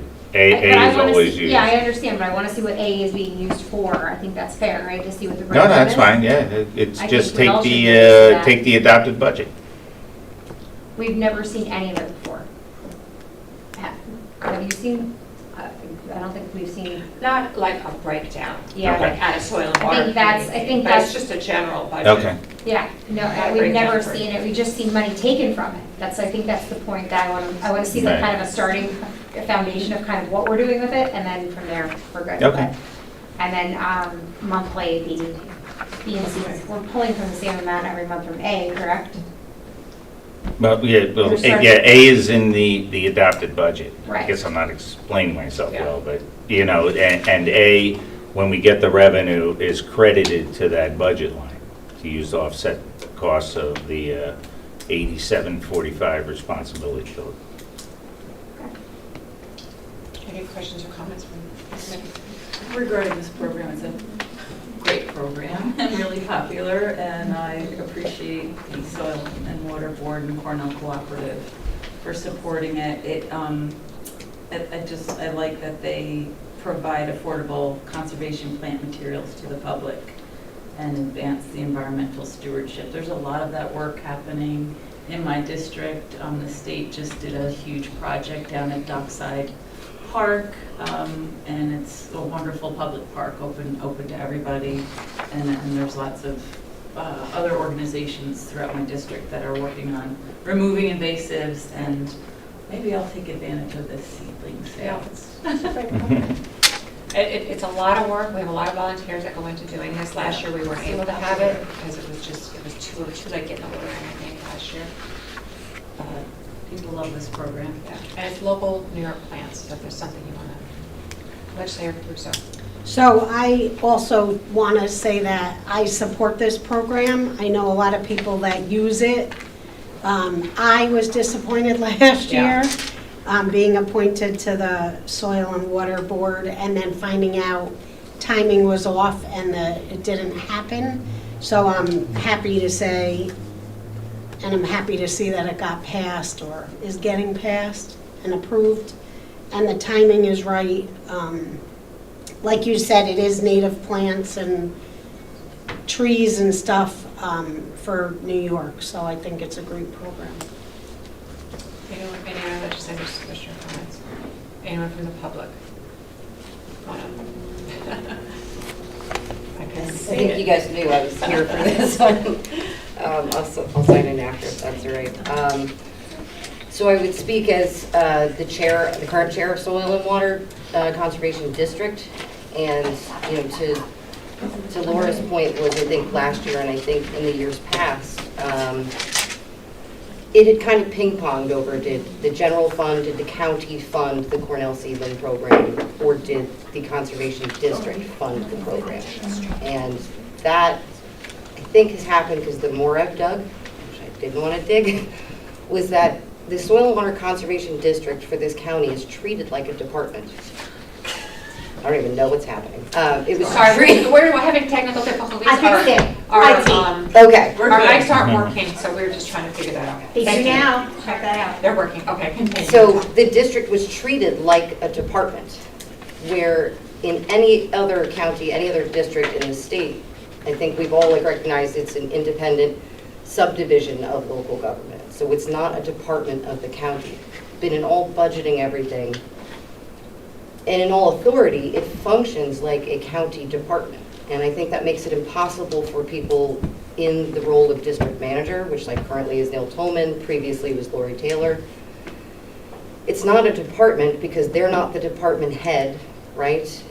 Their statutory of the law says the district governs the direction of the funds for the district that we receive from the state. But if that manager is then getting lateral guidance from not only other departments, but this legislature and the board, that's probably why there's that 800,000 plus in that fund, which is specifically earmarked for soil and water monies. The confusion is that no one knows, is it a district? Is it a department? Is it a program? Because it has always been done that way. I went back probably to 2015 in every record I can find, and it was always itemized where it will come up in the budget meetings that you have as a department. Isn't it a district though? It is. Created. Good. Thank you. So wait. Thank you. Sorry. Yes. Hold on. Just state. Yeah, Soil and Water Conservation Districts are special purpose district created under New York State Soil and Water and Law, Water Conservation District Law, Article 3 of Ag and Residency. Each county in New York has one option to establish one in Putnam County. So in 1966. Not Maybe 1967. like in the future, like No, Fiscal well, Services Committee or something. Like the fire department, like Well, the they are Economic Development Corporation. Yes, well, they're housed within county government in Putnam under the Department of Highways and Facilities for administrative purposes. They are legally considered independent districts, not departments. Which would then lead me to the correspondence we've had from the Soil and Water Conservation Committee of the state that said the state comptroller has even come and issued previously a opinion that funds for the district do not need to be overseen by the county legislature. I think that's the confusion. It's why it's done this way is it's always been done this way. I don't want to rock a boat for no reason, right? But like there's the AEM program, which Brett did a fantastic job from someone who didn't know what Soil and Water Conservation District was probably 6 months ago to now. He's in it, right? But it is separate funding, and as a district, we can get more funding for the county, more funding for county programs, more funding for farmers, more funding for Glynwood. But we actually are going to be limited on the funding lines and the contracts and programs if we don't have fiscal autonomy. So AEM, the Agriculture Environment Management Program, is a program that the state has multiples of millions of dollars. You can request up to $300,000 as a district. We requested about 47. We have a contract award letter, but we can't get that until we have that fiscal autonomy that a district, not a department, would. that make sense? So I don't know how to navigate that. The board doesn't know how to navigate that. The legislature, or the Board of Supervisors at the time, is who created the district. So you guys have to navigate that.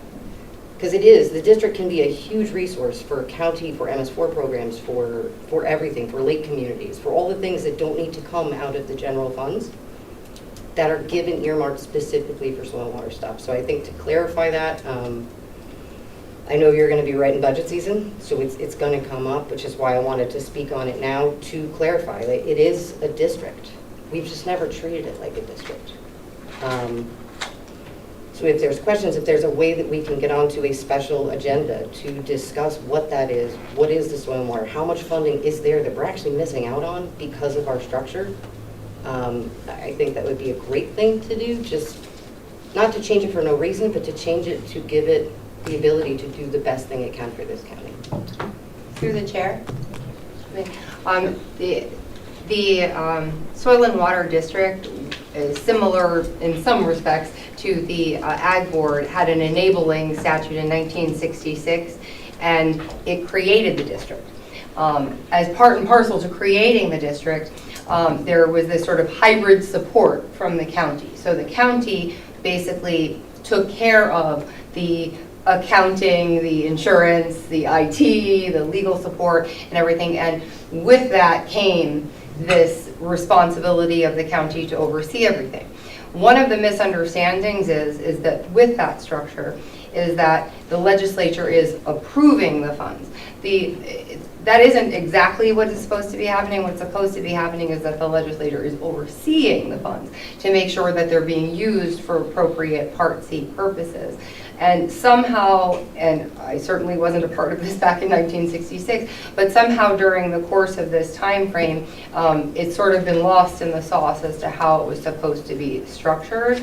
And in answer to your question is how to address this, is that the district, I think, could put together a budget similar to a department. So, but, you know, tentative budgets, I guess, are due October 1st, so no pressure. But, and that's the question is, if there was that, who has been submitting that budget for all these years? It hasn't been the board. And again, I can't tell you, I don't know. I got a crash course in this, as you're aware. Yeah. And so, in any event, I think that moving forward, you know, this sort of annual planning and then maybe quarterly supplements if things fall short is sort of how it would be attained, would be my understanding of it in my practice. So, and what I've seen in talking to a few other soil and waters, that is a possibility, right? But it's more, I think Soil and Water Conservation Committee of the state is more concerned that they're not county funds, which is I think how we treat them now. The county can make appropriations like you would versus a budgetary request from like a department.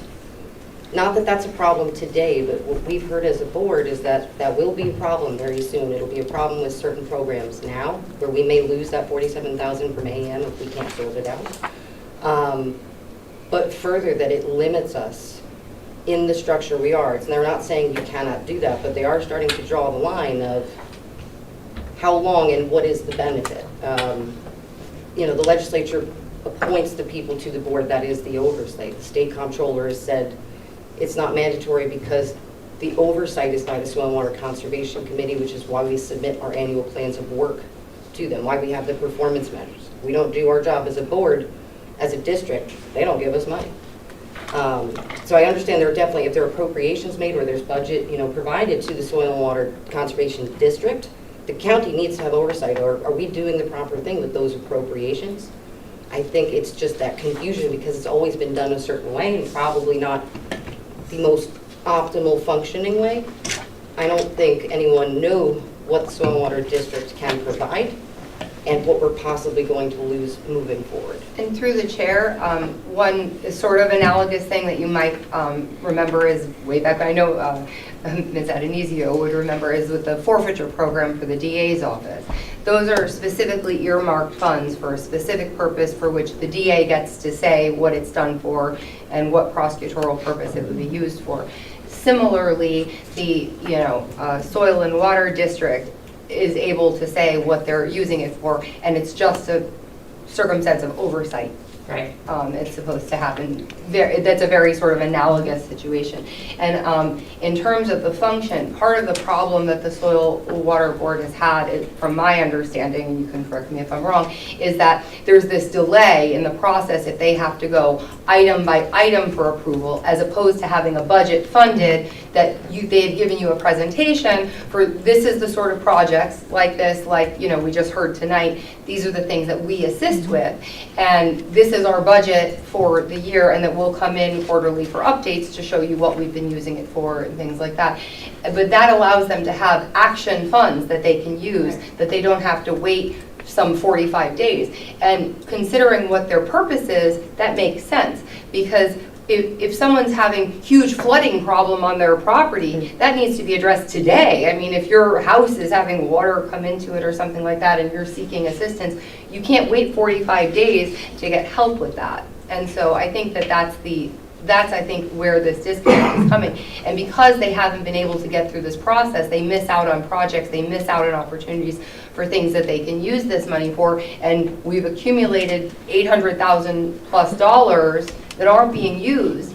And the important thing is that this is not just for county projects, this is for private projects too. And so the thing is, the county is missing out on it because these are things that taxpayers are paying for. We've heard all about dams, we've heard all about water, you know, management things. All of these are things that these monies could have offset to taxpayer expense that weren't being used because of this sort of red tape in how and the no one knew process how is. to use them.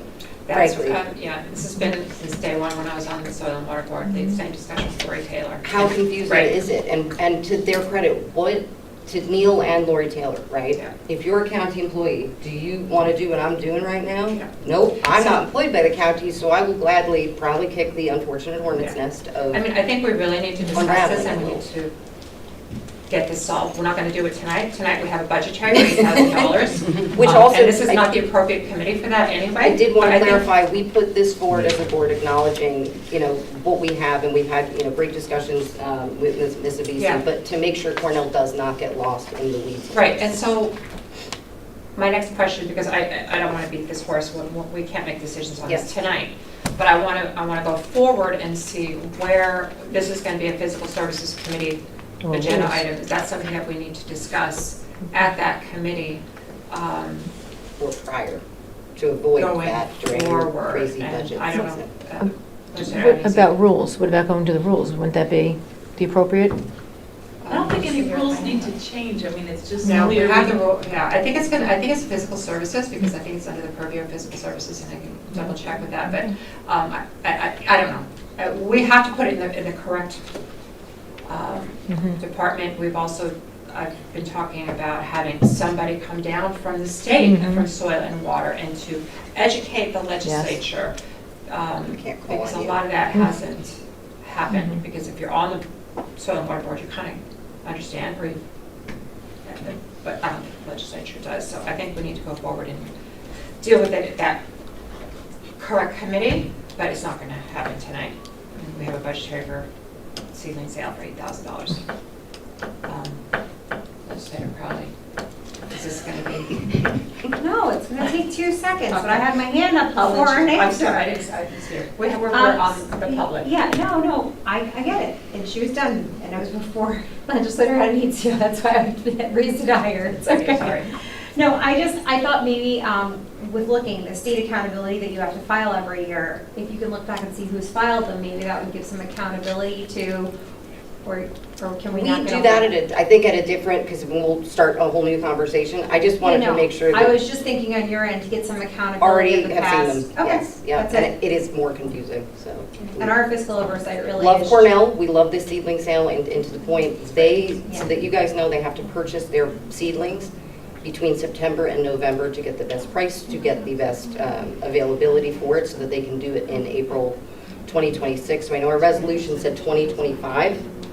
That was kind of brought to my attention, but it is for next year, so April 2026 is seedling sale, and it was unanimous. We love it, and they're doing the work for the Soil and Water Conservation District. The least we can do is fund it. Right. Okay, so I'd like to write a letter to the appropriate committee, I don't know if it's rules or for the soil and water discussion, so that, and we can have our council there also to educate all the legislature, and we can have a discussion with our soil and water board going forward, so we'll get that out there. I'll vote on this sale. Oh, let's do that. And thank you, Cassandra, for your work in diving into it and the time. I know it's very It time. takes a lot for volunteers. Thanks. No, I'm sorry. Okay, so I will make a motion to approve agenda item number 6O. For a second. I'll second it. All those in favor? Aye. Okay.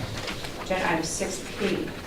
Paul, is it approved for budgetary for the Sheriff's Department? This is for reimbursement from services rendered to school districts. This is in the amount of $58,022. Anything to add to this, Commissioner? Now it's just increases the overtime line, so it gets paid. Any questions from the committee? No. Anyone from the legislature? Anyone else from the public? Okay. I make a motion to approve agenda item 6P. Do I have a second? I'll second it. All those in favor? Aye. 6Q is an approval for budgetary amendment for the Sheriff's Department. This is a reimbursement for, wait a minute. County clerk. County clerk, next one. Make P's and Q's myself. For the county clerk's office, the DMV overtime and furniture purchases with DMV revenues. The DMV is one of the few departments that raises their own money from fees and services.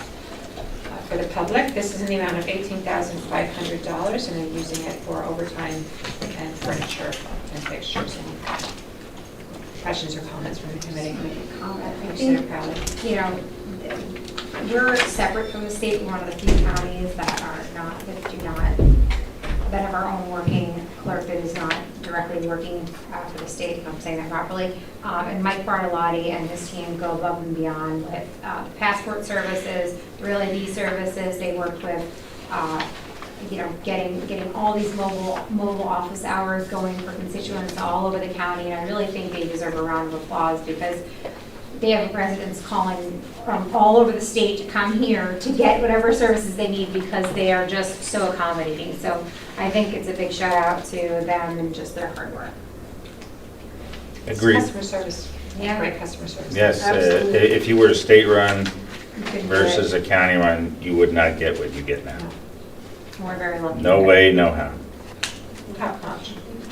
And it says here that, especially with the Real ID, people clamoring to get their Real ID so they can travel. Oh, what they do, I was A lot of time here for overtime. working Saturday, they had another passport day. They were booked throughout the day, the appointments, and the flow of residents getting served was constant. And they actually work separately with Customs and Border Protection to do a global entry program that they did. But even more important, they go the extra mile for our constituents, their residents. Absolutely do. And the Real ID machine too, right? They can do it on the spot now, I think, with doing the IDs. I'd like to see a lot more mobile services on my side of the county because We can talk about that. We can keep that revenue. Our revenue there is going to Dutchess and. They do that? Yeah. I thought they couldn't go to other counties for a while. But that's the other side of you the know county. what? I thought they had to. I haven't been to the DMV in a while. It used to be a thing. No, you have to talk to Mike about that, So but that you're right. I know he's increased his outreach. But and I he's need to different go back because on it. he doesn't work directly for the state. I know the ones that work directly for the state, I thought for a while there was, and correct me if I'm wrong, I don't want to call the folks, but I thought there was some sort of rule at one point where you had to be within your county. It's true. Yeah. I think we have people come to Putnam County from all over. We have people, but he doesn't work directly for the state, which is different. No. But you can choose to come to Putnam's DMV as Yes. opposed to go to a different county one. But that doesn't mean he can go to other counties. Yes. Right. Any other questions or comments from any other legislator? Anyone from the public? Okay, I'll make a motion to approve this transaction, this amendment for $18,500. Second. All those in favor? Aye. Okay. Agenda item 6R. We're almost done with the second page. One more to go. So 6R is an approval for a budgetary amendment for the Department of Social Services. This is for mental health. This is state aid pass-through funds. This is in the amount of $83,787. This is an increase in revenue that's being used to fund contracts that support mental health. This was also discussed, oh no, this wasn't discussed in the health department. Right. This is state aid that's just passed through That's all from it the is. state to support services here in Putnam County. Anything to add? No, ma'am. Yep. Any questions or comments from the committee? Anyone from the legislature? Anyone from the public? Make a motion to approve agenda item 6R. Do I have a second? I'll second. All those in favor? Aye. Agenda item 6S is an approval for a budgetary amendment for DPW. This is to fund overtime for the hardworking ladies and gentlemen of the DPW department for through year end. This is in the amount of $30,000. There's an increase in overtime of $40,000 with FICA is $43,060. And we're just transferring money to support their overtime. Yep. Any questions or comments from the committee? No question. Anyone from the legislature? Anyone from the public? Make a motion to approve agenda item 6S. Do I have a second? Second. All those in favor? Aye. Okay. On to the last page. Agenda item 7. This is an approval for a fund transfer for the health department. This is for nursing and health education overtime through year end. This time of year, we tend to get a lot of overtime transfers, especially from hardworking departments like DPW and our nurses. This is to fund health education overtime and the amount of $5,000, which is transferring money from personnel services, health ed to overtime. Any questions or comments from the committee? Anyone from the legislature? Anyone from the public?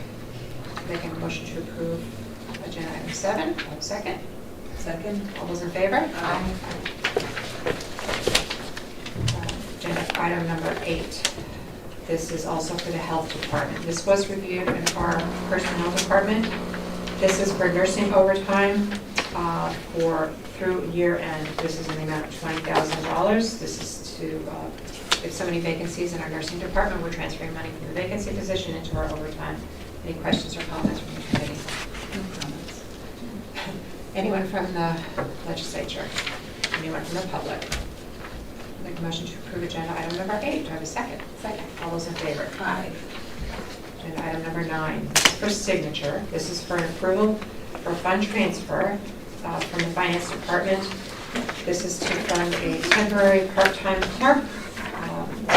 Yep, and real property, 9 and 10 are actually two of the same. They didn't have enough funding, so we're covering that and the difference, and that'll just bring them through the end of the year. They have a temporary clerk helping out in real property. Oh, this is for real property? Real property, yes. Okay, so they're transferring, in this particular transaction, is $1,700.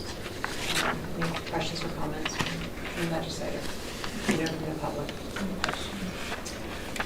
Okay, this is for signature. I will make a motion to approve. Do I have a second? All those in favor? Aye. Again, agenda item number 10, this is the same as agenda item number 9. This is in the amount of $2,500 to fund a temporary line in our real property department. This is also for signature. Any questions or comments from any legislator or any from the public? Make a motion to approve this item. Do I have a second? Second. All those in favor? Aye. Aye. Agenda item number 11. This is, was also reviewed in health. This is for signature. Agenda item number 11. Yes, it is. This one is for signature as well. This is for senior resources to increase a blanket purchase order for GoGo transportation. This is in the amount of $10,000. This is just moving money from contracts to help with the GoGo transportation for our senior citizens. Any questions or comments from the committee? Great program, much needed. Any Other legislators have questions or comments? Any from the public? Make a motion to approve agenda item number 11. Do I have a second? All those in favor? Aye. 12 is a resolution for approval. This is for a fund transfer 25T277 to the Department of Social Services. Also reviewed in personnel. This is to increase overtime and on-call lines to reflect the CSEA contract settlement. This is in the amount of $75,700. This is coming out of contingency. This is to pay overtime and on-call pay. Any questions or comments from the committee?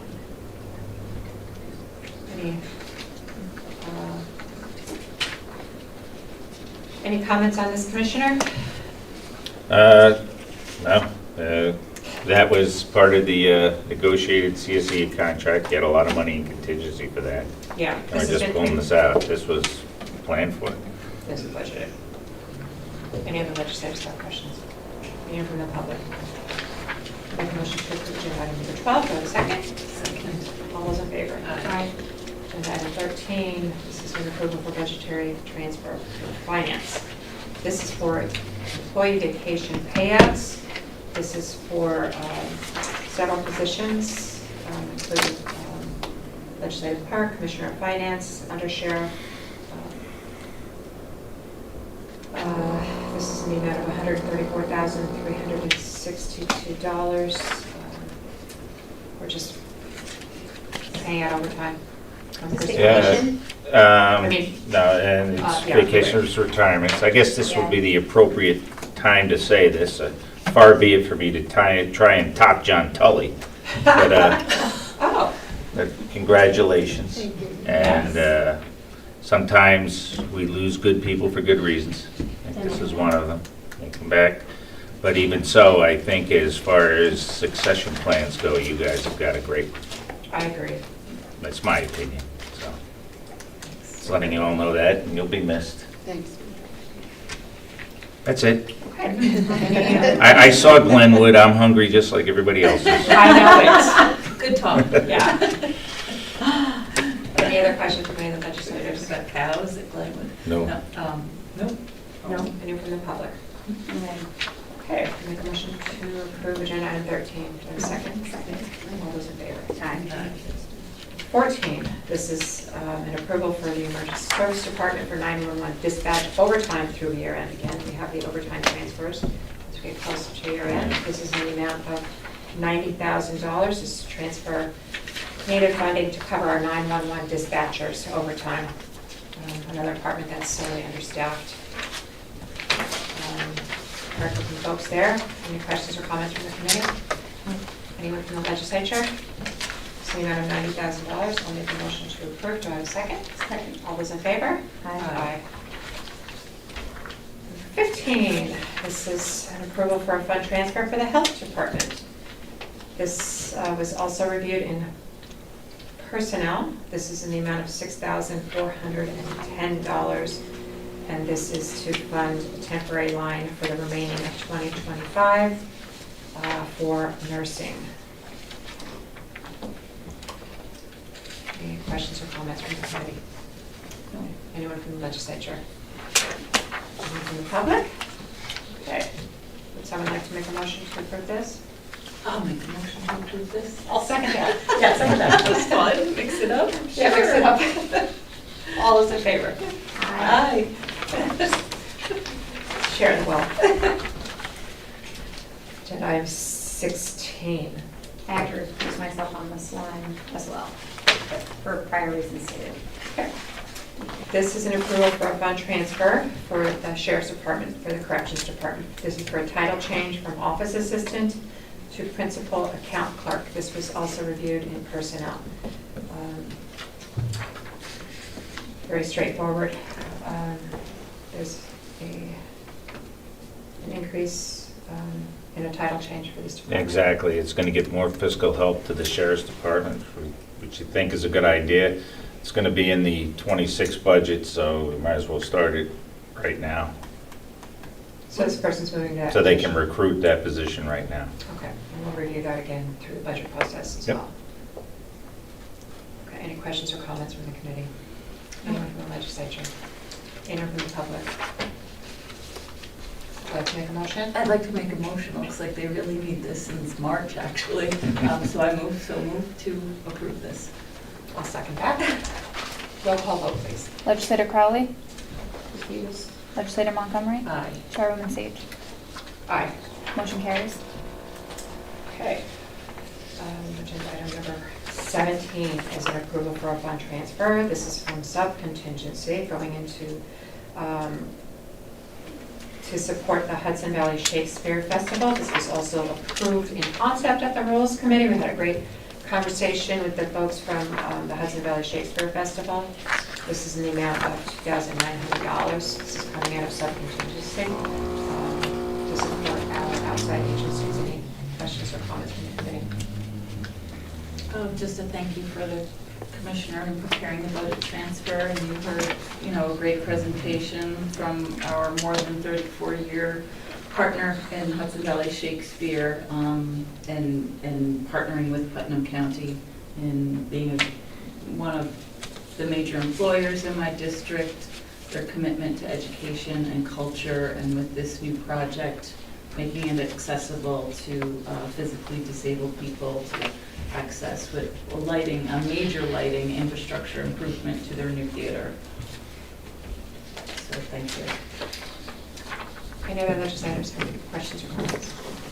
Anyone from the public? Okay. I would like to make a motion. I'll make the motion. I will second that. Thanks. All those in favor? Aye. Aye. Okay. Agenda item number 18 is an approval for a resolution. This is to extend the current exemption for sales and compensating use taxes for receipts of retail sales of items under $100. This is, we did this a couple of years ago. We did it on a 2-year basis so that we could see how the program would work in Putnam County. I don't think we have those hard numbers.